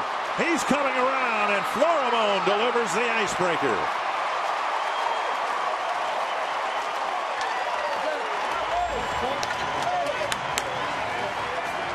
Well, Florimon jumping on that first pitch, hits it softly into right field. Twins take a 1-0 lead. And for Pedro Florimon, he drives in his 10th run of the year. All out over the plate. Dirks charges, realizes Carroll got a very good jump right there, and the Twins up by 1. A seeing eye infield hit, a sacrifice bunt, and a broken bat single, and it's 1-0 Twins.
capital of Twins territory, Target Field offers a completely unique, one-of-a-kind holiday party experience, boasting spectacular spaces, first-class amenities, and award-winning cuisine. It's more than a ballpark.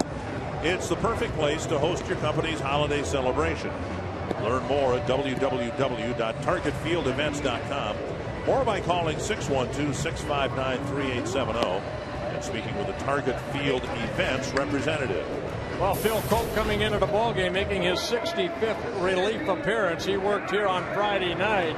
Got out of the jam, came in the sixth inning, got retired the next two batters, and then next inning gave up the two-run home run to Ryan Doman. And that gave the Twins the lead in the seventh inning. Florimone can steal a base, but with the left-hander Coke on the mound, less likely that he would take off here. And a throw over. Coke, as we detailed Friday night, has done a great job against lefties and has really struggled against right-handed pitching, or right-handed hitting, I should say.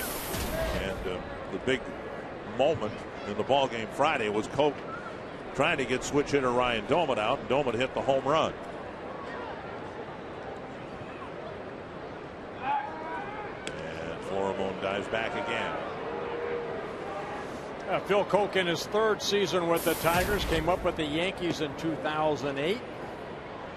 30-year-old left-hander.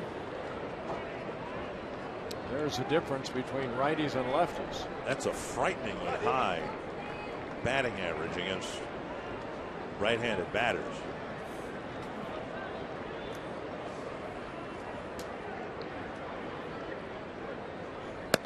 High and tight, ball one. Orioles beat the Red Sox 6-3. The Yankees have a lead on Toronto in the 9-7-5. Torrey Hunter's just driven in a pair, and the Angels now lead Texas 5-4 going to the bottom of the ninth. There's another guy that's been red hot in the second half, Torrey Hunter. Marty Moreno, the owner of the Angels, saying the other day, look, we're just going to have to find a way to sign him. They might have to eat Vernon Wells' contract to re-sign Torrey Hunter.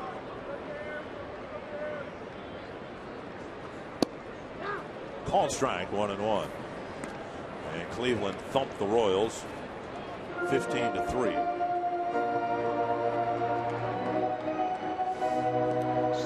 Sandy Alomar Jr. working his magic. New manager of the Indians.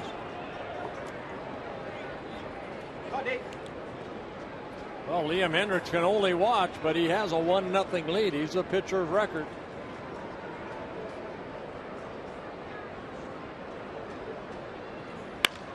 Base hit left field, and Florimone will advance to second.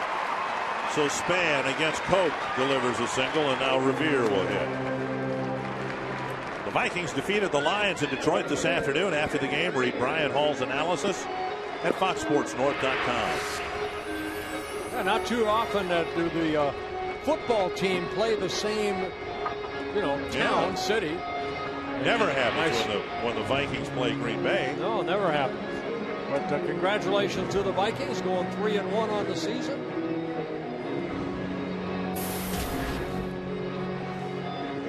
Super Bowl, baby, Super Bowl. Here's Revere. A walk his last time up.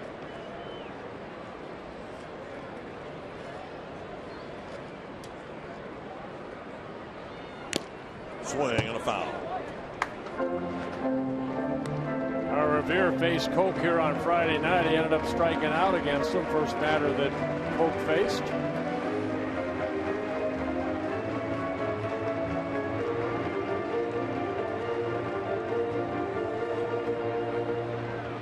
Mentioned that Jim Leyland, I think, is fairly set from the right side in terms of his bullpen.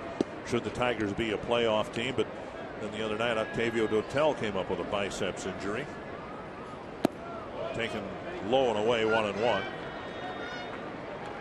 But he's going to have to hope that if they make the playoffs, he'll be taking on a team that's lined up like the Twins are here today with 4 straight left-handed batters. I don't know with an opponent batting average of nearly 400 in a playoff environment that he's going to feel too comfortable with Coke facing Alex Rodriguez or somebody like that.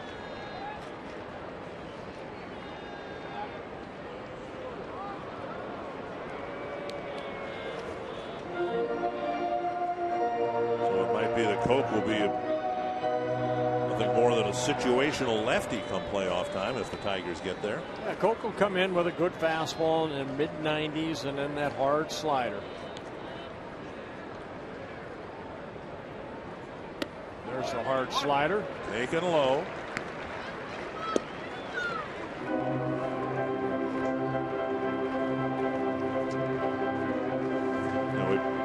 By comparison, we've talked off and on this year about Brian Dunsing and how he struggled against right-handed batters, but Dunsing's only given up a .310 batting average to right-handers. And Phil Koch's averaged nearly 100 points higher than that. 2-1 with the runners starting toward the next base, and with Peralta cutting behind the runner at second. Yeah. They had a pickoff if Koch had turned and thrown. Yeah, Florimon looked like he was going to take off. Span actually, he tried to get a better jump than Florimon did. And Peralta had kind of snuck in behind Florimon, so a play was on. Koch just delivered home. And Revere tapped it foul. 2-2.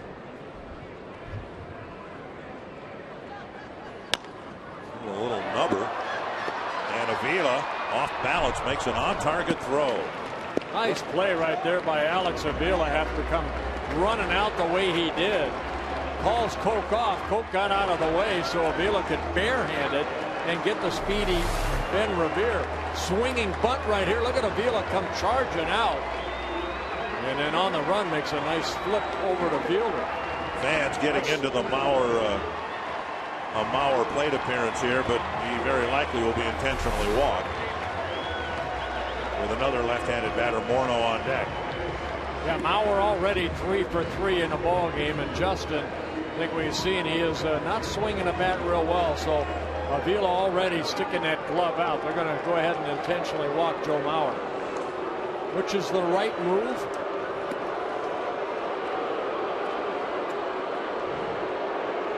Mauer at 324. Cabrera walked earlier today. He's hitless. 326. But Mauer will have reached all 4 times, and his on-base percentage will continue to increase. In addition to contending for a batting title, Mauer has the highest on-base percentage in either league. And as we talk about Mauer and the importance of the Twins having him on the field and Joe's desire to be on the field, maybe we don't emphasize enough how Mauer, because he's on base all the time, has the added physical burden of running the bases a lot more than maybe any other catcher in the history of the game. I mean, his on-base percentage now is climbing toward 420, and he ends up burning a lot of calories on the bases that most catchers don't. Alex Avila's on-base percentage is about 100 points less than Mauer. Well, now they're loaded for Morneau.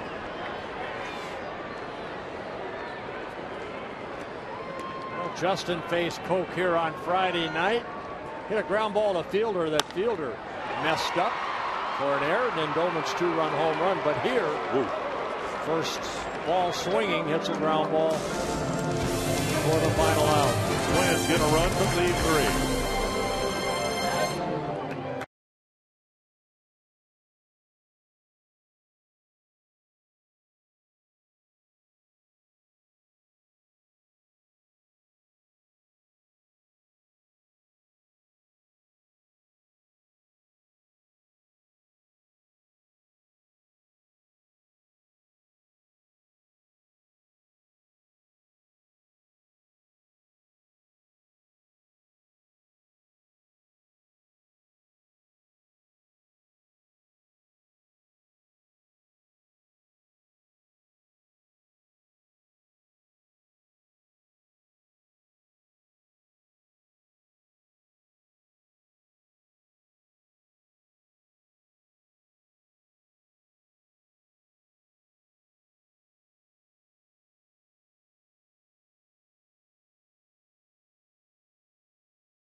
Hendricks, a 1-0 lead in Atlanta.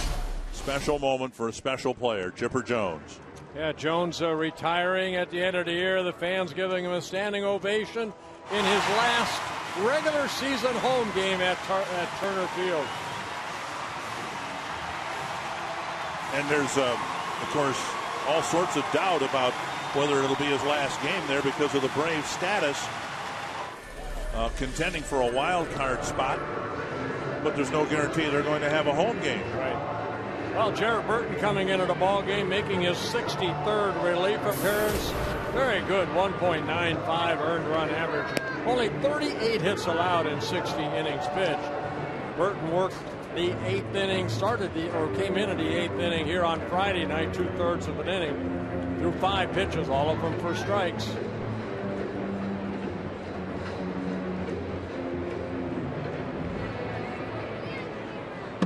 Burton did a good job on Friday. He'll try to pitch a scoreless 8th here, facing the top 3rd of the Tiger lineup.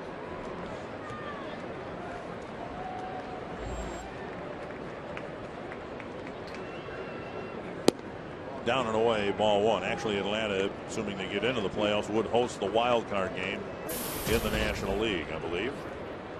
Jackson, Berry, and Cabrera in a 1-0 ball game.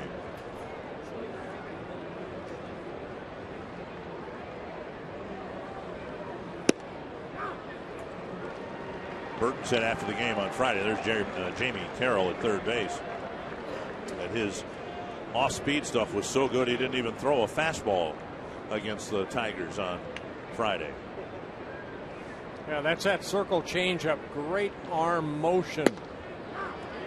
And the cutter, slider, whatever he calls it. 1-2. Boy, he's been a great find. Terry Ryan, signed him as a free agent from the Cincinnati Red organization.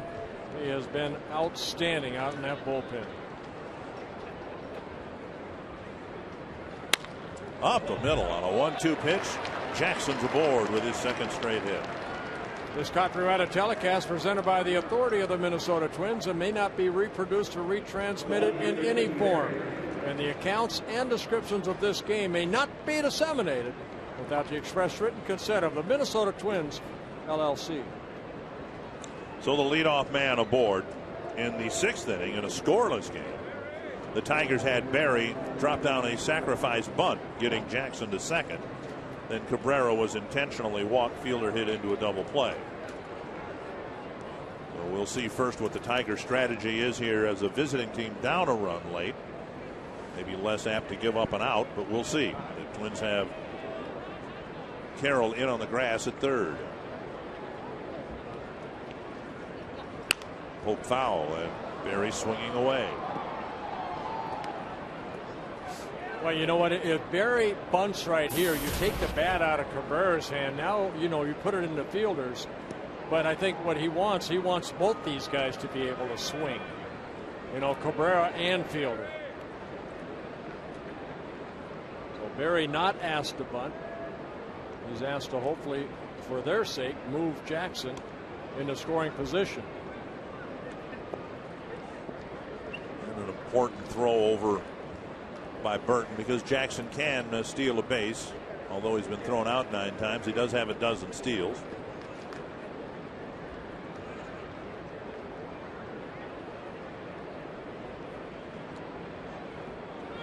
Up and away, 1-1.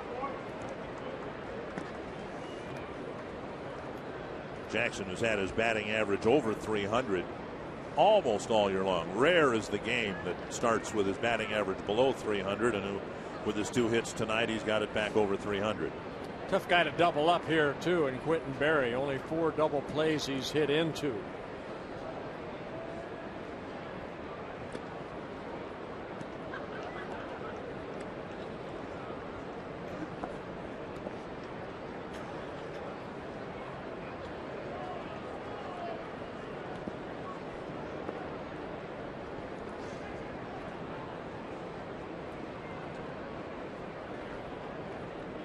One and one. On the outside corner, 1-2.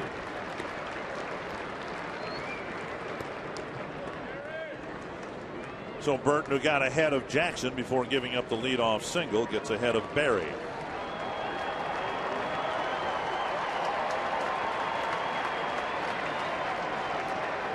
Well, we've seen Burton with that changeup. It's usually down, and that will create some ground balls. That ball left up a little bit, and Berry fouled it straight back. 93-mile-per-hour fastball.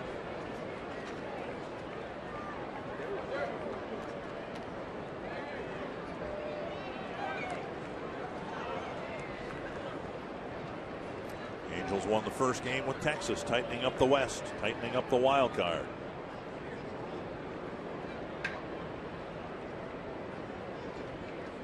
One and two. Got him looking. One away. I went inside right here, and that kind of froze Berry, and he knew it. That'll bring up Miguel Cabrera. You can see that 1-2 combination more times on base is Fielder and Cabrera in the American League, and Joe Mauer third in the American League and getting on base. All of baseball. Andrew McCutchen having an MVP type year for the Pirates. Cabrera 0 for 2 with a walk. Caught by Florimone. Throw to first. Safe. A nice dig by Parmalee. Cabrera knocked the stuffing out of the ball, but Florimone speared it. He can't hit the ball any harder than Cabrera did right there. Florimone reaches to his left, and that'll break in your glove. Also impact the batting race.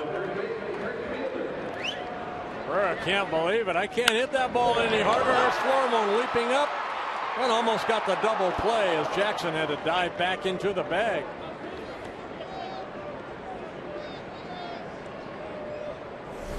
So 2 down, and Fielder will hit with Jackson still at first.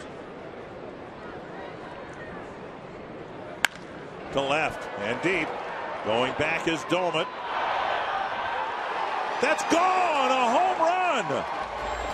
Fielder to left field. Puts the Tigers up 2-1.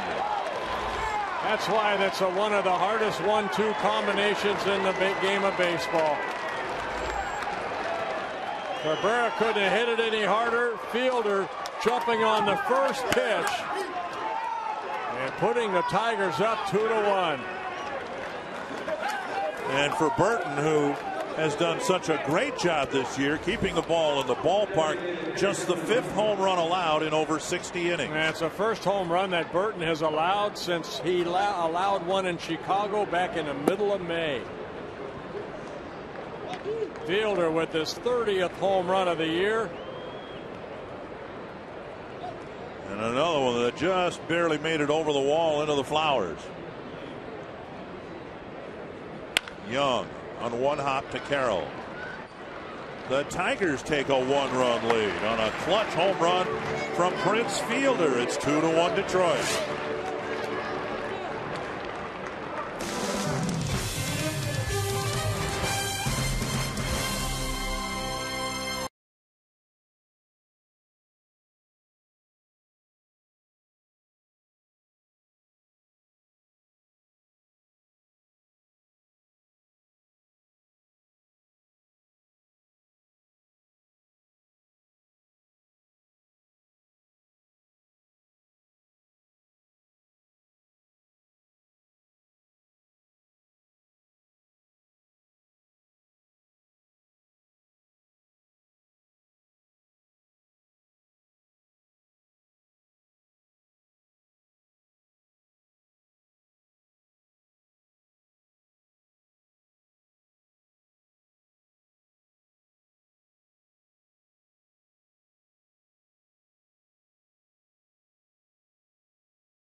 We'll keep you updated on the batting race. Joe Mauer with a big day. Miguel Cabrera an off day today. They switch roles after the first two this weekend. We'll bring you Ron Gardenhire's post-game comments. Jared Bergen's been so fantastic, especially against that heart of the Detroit lineup today. Unfortunately, not the case as Prince Fielder hits a home run. We'll get Gardy's comments on that. And then the instructional today are off-season drills. We'll talk about a lot of things that young baseball players can do, high school, whatever level of baseball you're playing. We can give you some nice tips for the offseason, things you can do, working on your swing, the four-seam grip, a lot of things with our Hall of Famer Bert Blyleven and catcher Tim Laudner. Break it all down on Twins Live after the game, Dick and Bert. Thank you, Robbie. Octavio Dotel comes in, delivers strike one to Ryan Doman. You know, one more thing about Burton allowing that home run. It's the first home run he's allowed here at Target Field. The 4 previous home runs were on the road. So a big blow right there off the bat of Fielder. Gives the Tigers a 2-1 lead. Dotel making his 56th relief appearance. 2 strikes quickly to Doman, and for Burton, just the 14th and 15th earned runs allowed all season long. Dotel came out of the game here Friday night, felt some tightness in his right bicep. He's trying to come back against the Tigers. Check swing. You know, this has been a really good series. Twins had a 2-0 lead Friday. Tigers tied it up. Doman got another big hit to push the Twins out in front 4-2, and they won the ball game. It was 6-0 Detroit yesterday, and the Twins on a Doman grand slam made it interesting, really interesting, because there were opportunities after the grand slam to get the game tied up. So we'll see if there's a comeback left for the Twins here in the 8th or 9th inning this afternoon. Well, Twins scored on Friday night in the 7th inning for the first time, 2 runs. 2 in the 8th to take that 4-2 lead. Thanks to Ryan Doman. Then in yesterday's ball game with the Twins down 6-0, they scored 4 runs to make it a 6-4 ball game, even though they lost. On the ground, hard, right to Fielder. Goes to the bag, 1 away. Let's go back to the last half inning, and how far did this ball clear the wall by? Well, not by much. Must have hit right on top of that wall and then bounced out. Doman went back expecting the ricochet to maybe come back. I think you saw in a replay it did hit. It did hit the very top of the wall and bounce out. Here's Parmalee with 1 gone in the 8th.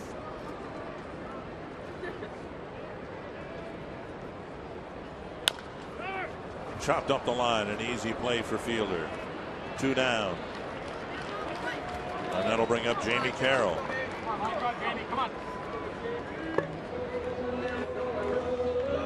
Well, for a lot of reasons, the Twins would like to get some guys on base to get Mauer aboard or available to hit in the 9th inning. But now 2 quick outs here. And there's a chance, unless the Twins start littering the bases, Mauer won't have another chance. Yeah, Jamie Carroll getting his first at-bat. He pinch ran for Trevor Plouffe, scored the only run last inning. Trevor Plouffe, a couple hits in the ball game. Strike 1. Bottom of the 7th. And the White Sox are losing 5-2. So our game a full inning ahead of the game at U.S. Cellular Field. And if the Tigers win here and the Sox lose there, Tigers clinch a tie. Foul back, 2 strikes.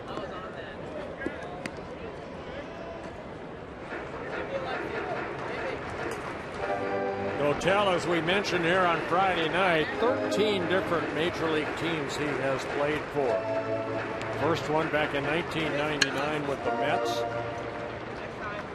38-year-old right-hander from the Dominican Republic.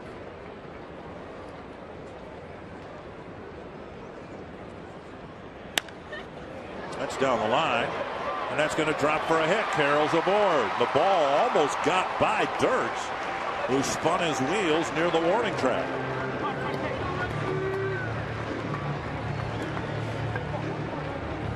Dotel, who came up with the Mets in 1999. You'd think he would have maybe pitched for a team twice, but it's been Somewhere new every year, or something like that. Mets, Astros, Oakland, Yankees, Royals, Braves, White Sox, Pirates, Dodgers, Rockies, Blue Jays, Cardinals, and then Detroit. It's a lot of baseball cards. Here's Casilla. Swing and a miss. Casilla with a couple of productive at-bats, a bunt single, a couple of stolen bases in the 5th, and then an important sacrifice that led to the Twins' run in the 7th. Look at those numbers right there. A lot of major league appearances, of 750 overall. And Casilla again challenged with a fastball, gets a swing and a miss. And still at 38 years old, he can get that fastball. Right, the last one at 92.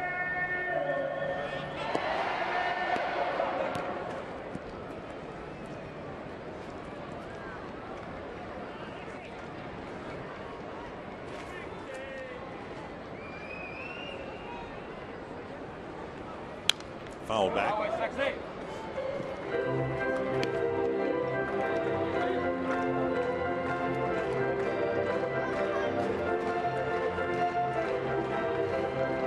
You saw Glenn Perkins warming up in the Twins bullpen, a reflection, I think, of the fact that this is the last relevant game the Twins will play concerning the pennant race. They'll play 3 games in Toronto, but it won't impact a pennant race in any way, shape, or form.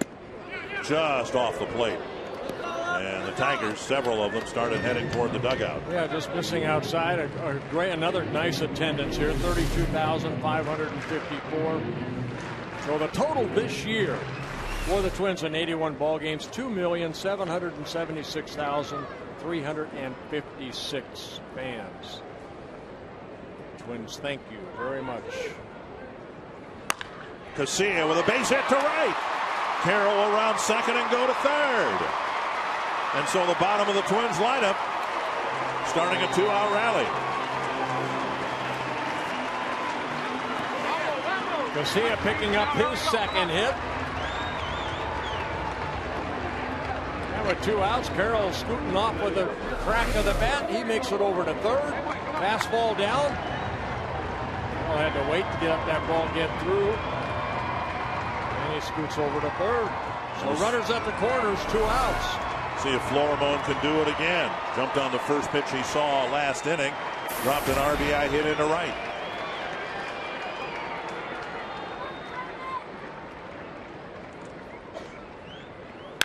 To left center. Caught by Berry to end the inning. Florimone hit it hard, but the inning is over. And the Tigers hold on to that 1-run lead.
Prince Fielder provided a Coors-like cold hard fly. They jumped on the Jared Burke's first pitch. A fastball looked like He hit it high and right off the top of the wall for a 2-run home run, giving the Tigers a 2-1 lead. Fielder hitting his third and 30th home run of the year.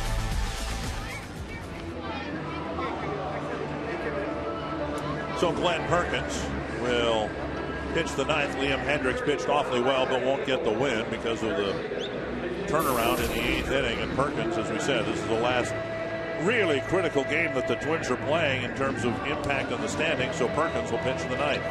Yeah, Perkins making his 69th appearance. He got to save here on Friday night, his 16th. Andy Dirks, Johnny Peralta, Alex Avila facing Perkins. This is Garcia, pinch hitting for Dirks. Garcia, yep.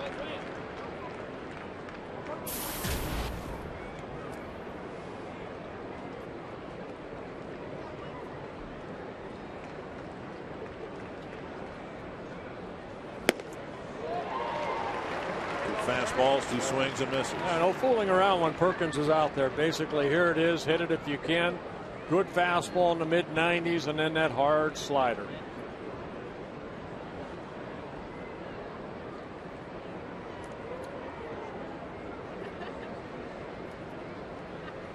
That was quick, both in terms of velocity and length of time of the at-bat. One away.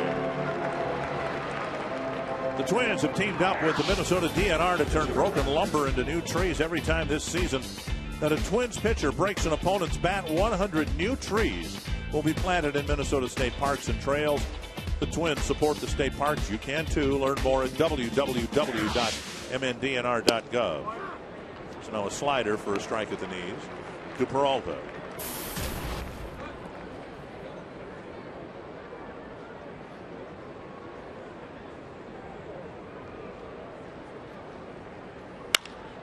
To left center field.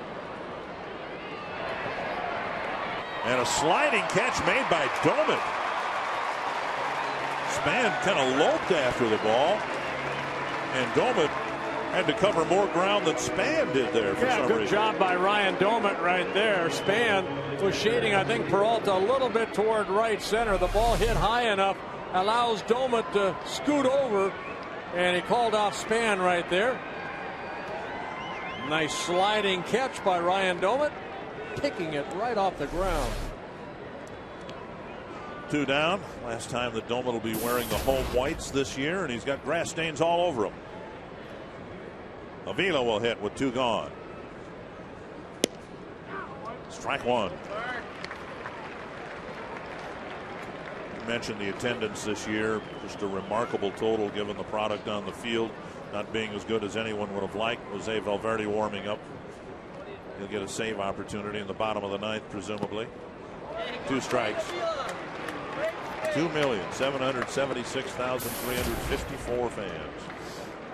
4th highest all-time attendance record here in Minnesota.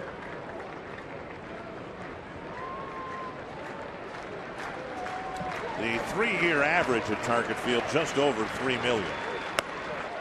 And Perkins makes quick work of the Tigers in the top of the 9th. Joe Mauer will have an opportunity to hit thanks to the 2 out hits in the 8th, looking for a 4-hit ball game.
The Tigers have a 2-1 lead in the final home game of the year. The Twins' home record has been very disappointing. So in some ways, the Twins more than ever would love to put together a nice ninth inning comeback, a walk-off win, and the final chance to do that this year. Yeah, they're going to have to do it against Jose Valverde, the closer for the Detroit Tigers.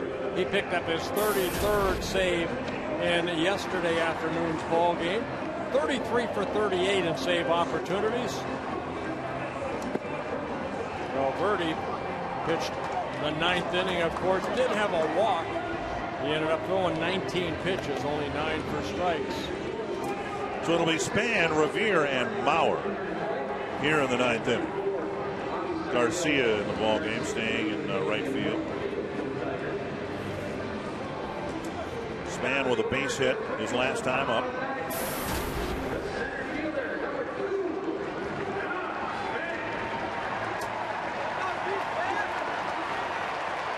That'd only be fitting just to win the ball game here in the bottom of the ninth. Give these 2,700,000+ fans something to remember.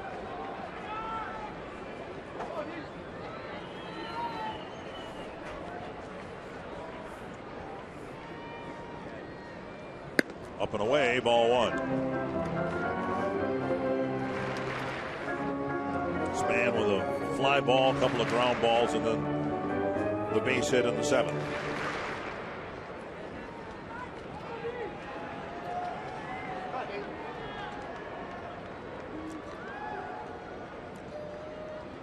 One and 0 to Span. And a strike on the outside corner. Last year at this time, Valverde was perfect in save opportunities. Perfect. This year he's been less than that. Vulnerable, some would say.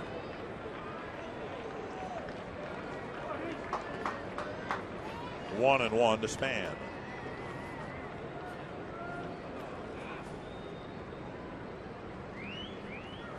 A deep drive to right center field. Chased by Jackson. That ball is caught at the wall. Jackson got there to haul it in. Well, you need a little luck, and I'll tell you what, Dotel, he hung a fastball out to Florimon that he hit sharply, and right there, a fastball to a Valverde, and Span gave it a ride. And Jackson needing all of the room out in right center for that leaping catch.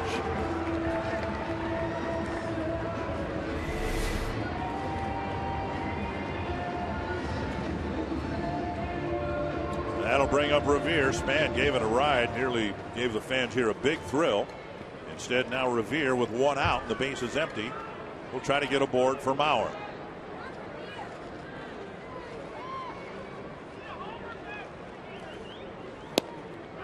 Strike on the outside corner. Boy, in the back of your mind, I'm sure Denard Span is probably thinking too that might have been his last at bat in a Twins uniform here at Target Field. And he gave it a ride. Jackson made a great catch. Rumors, of course, that either Ben Revere, Span might be traded to maybe get some starting pitching. Revere with a liner. Jackson will make that catch. So the Twins have hit 2 balls very hard against Valverde. And he's gotten 2 outs thanks to his center fielder. I guess you could sit on the bench and say he's got him popping up. There's no popping up. So line drives. Good at bat by Ben Revere. Jackson has to come running in this time to make a shoestring catch. Mauer has reached all 4 times, 3 hits and a walk. Miguel Cabrera on the day is 0 for 3. If Mauer gets a base hit here, he will have overtaken Cabrera for the batting lead, subject to what Mike Trout does in the second game of the doubleheader, of course. A lot of fans here at Target Field giving Joe Mauer a standing ovation.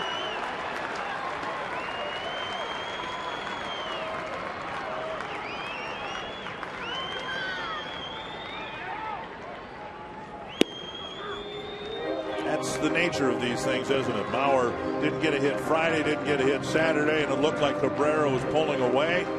But you have one game. In Mauer's case, a 3-hit game. Cabrera goes hitless. And if Mauer can turn it into a 4-hit game for the first time this year, he'll be leading in the batting race. 1 strike.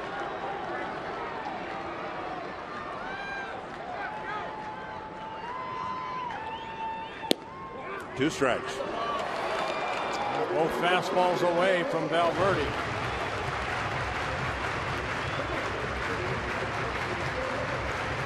Right now, Mauer at 324. If he gets a hit, it'll go up to 325. And then past the decimal point, one more space, the slight edge over Cabrera. 2 strikes to Mauer. Twins down to their last strike.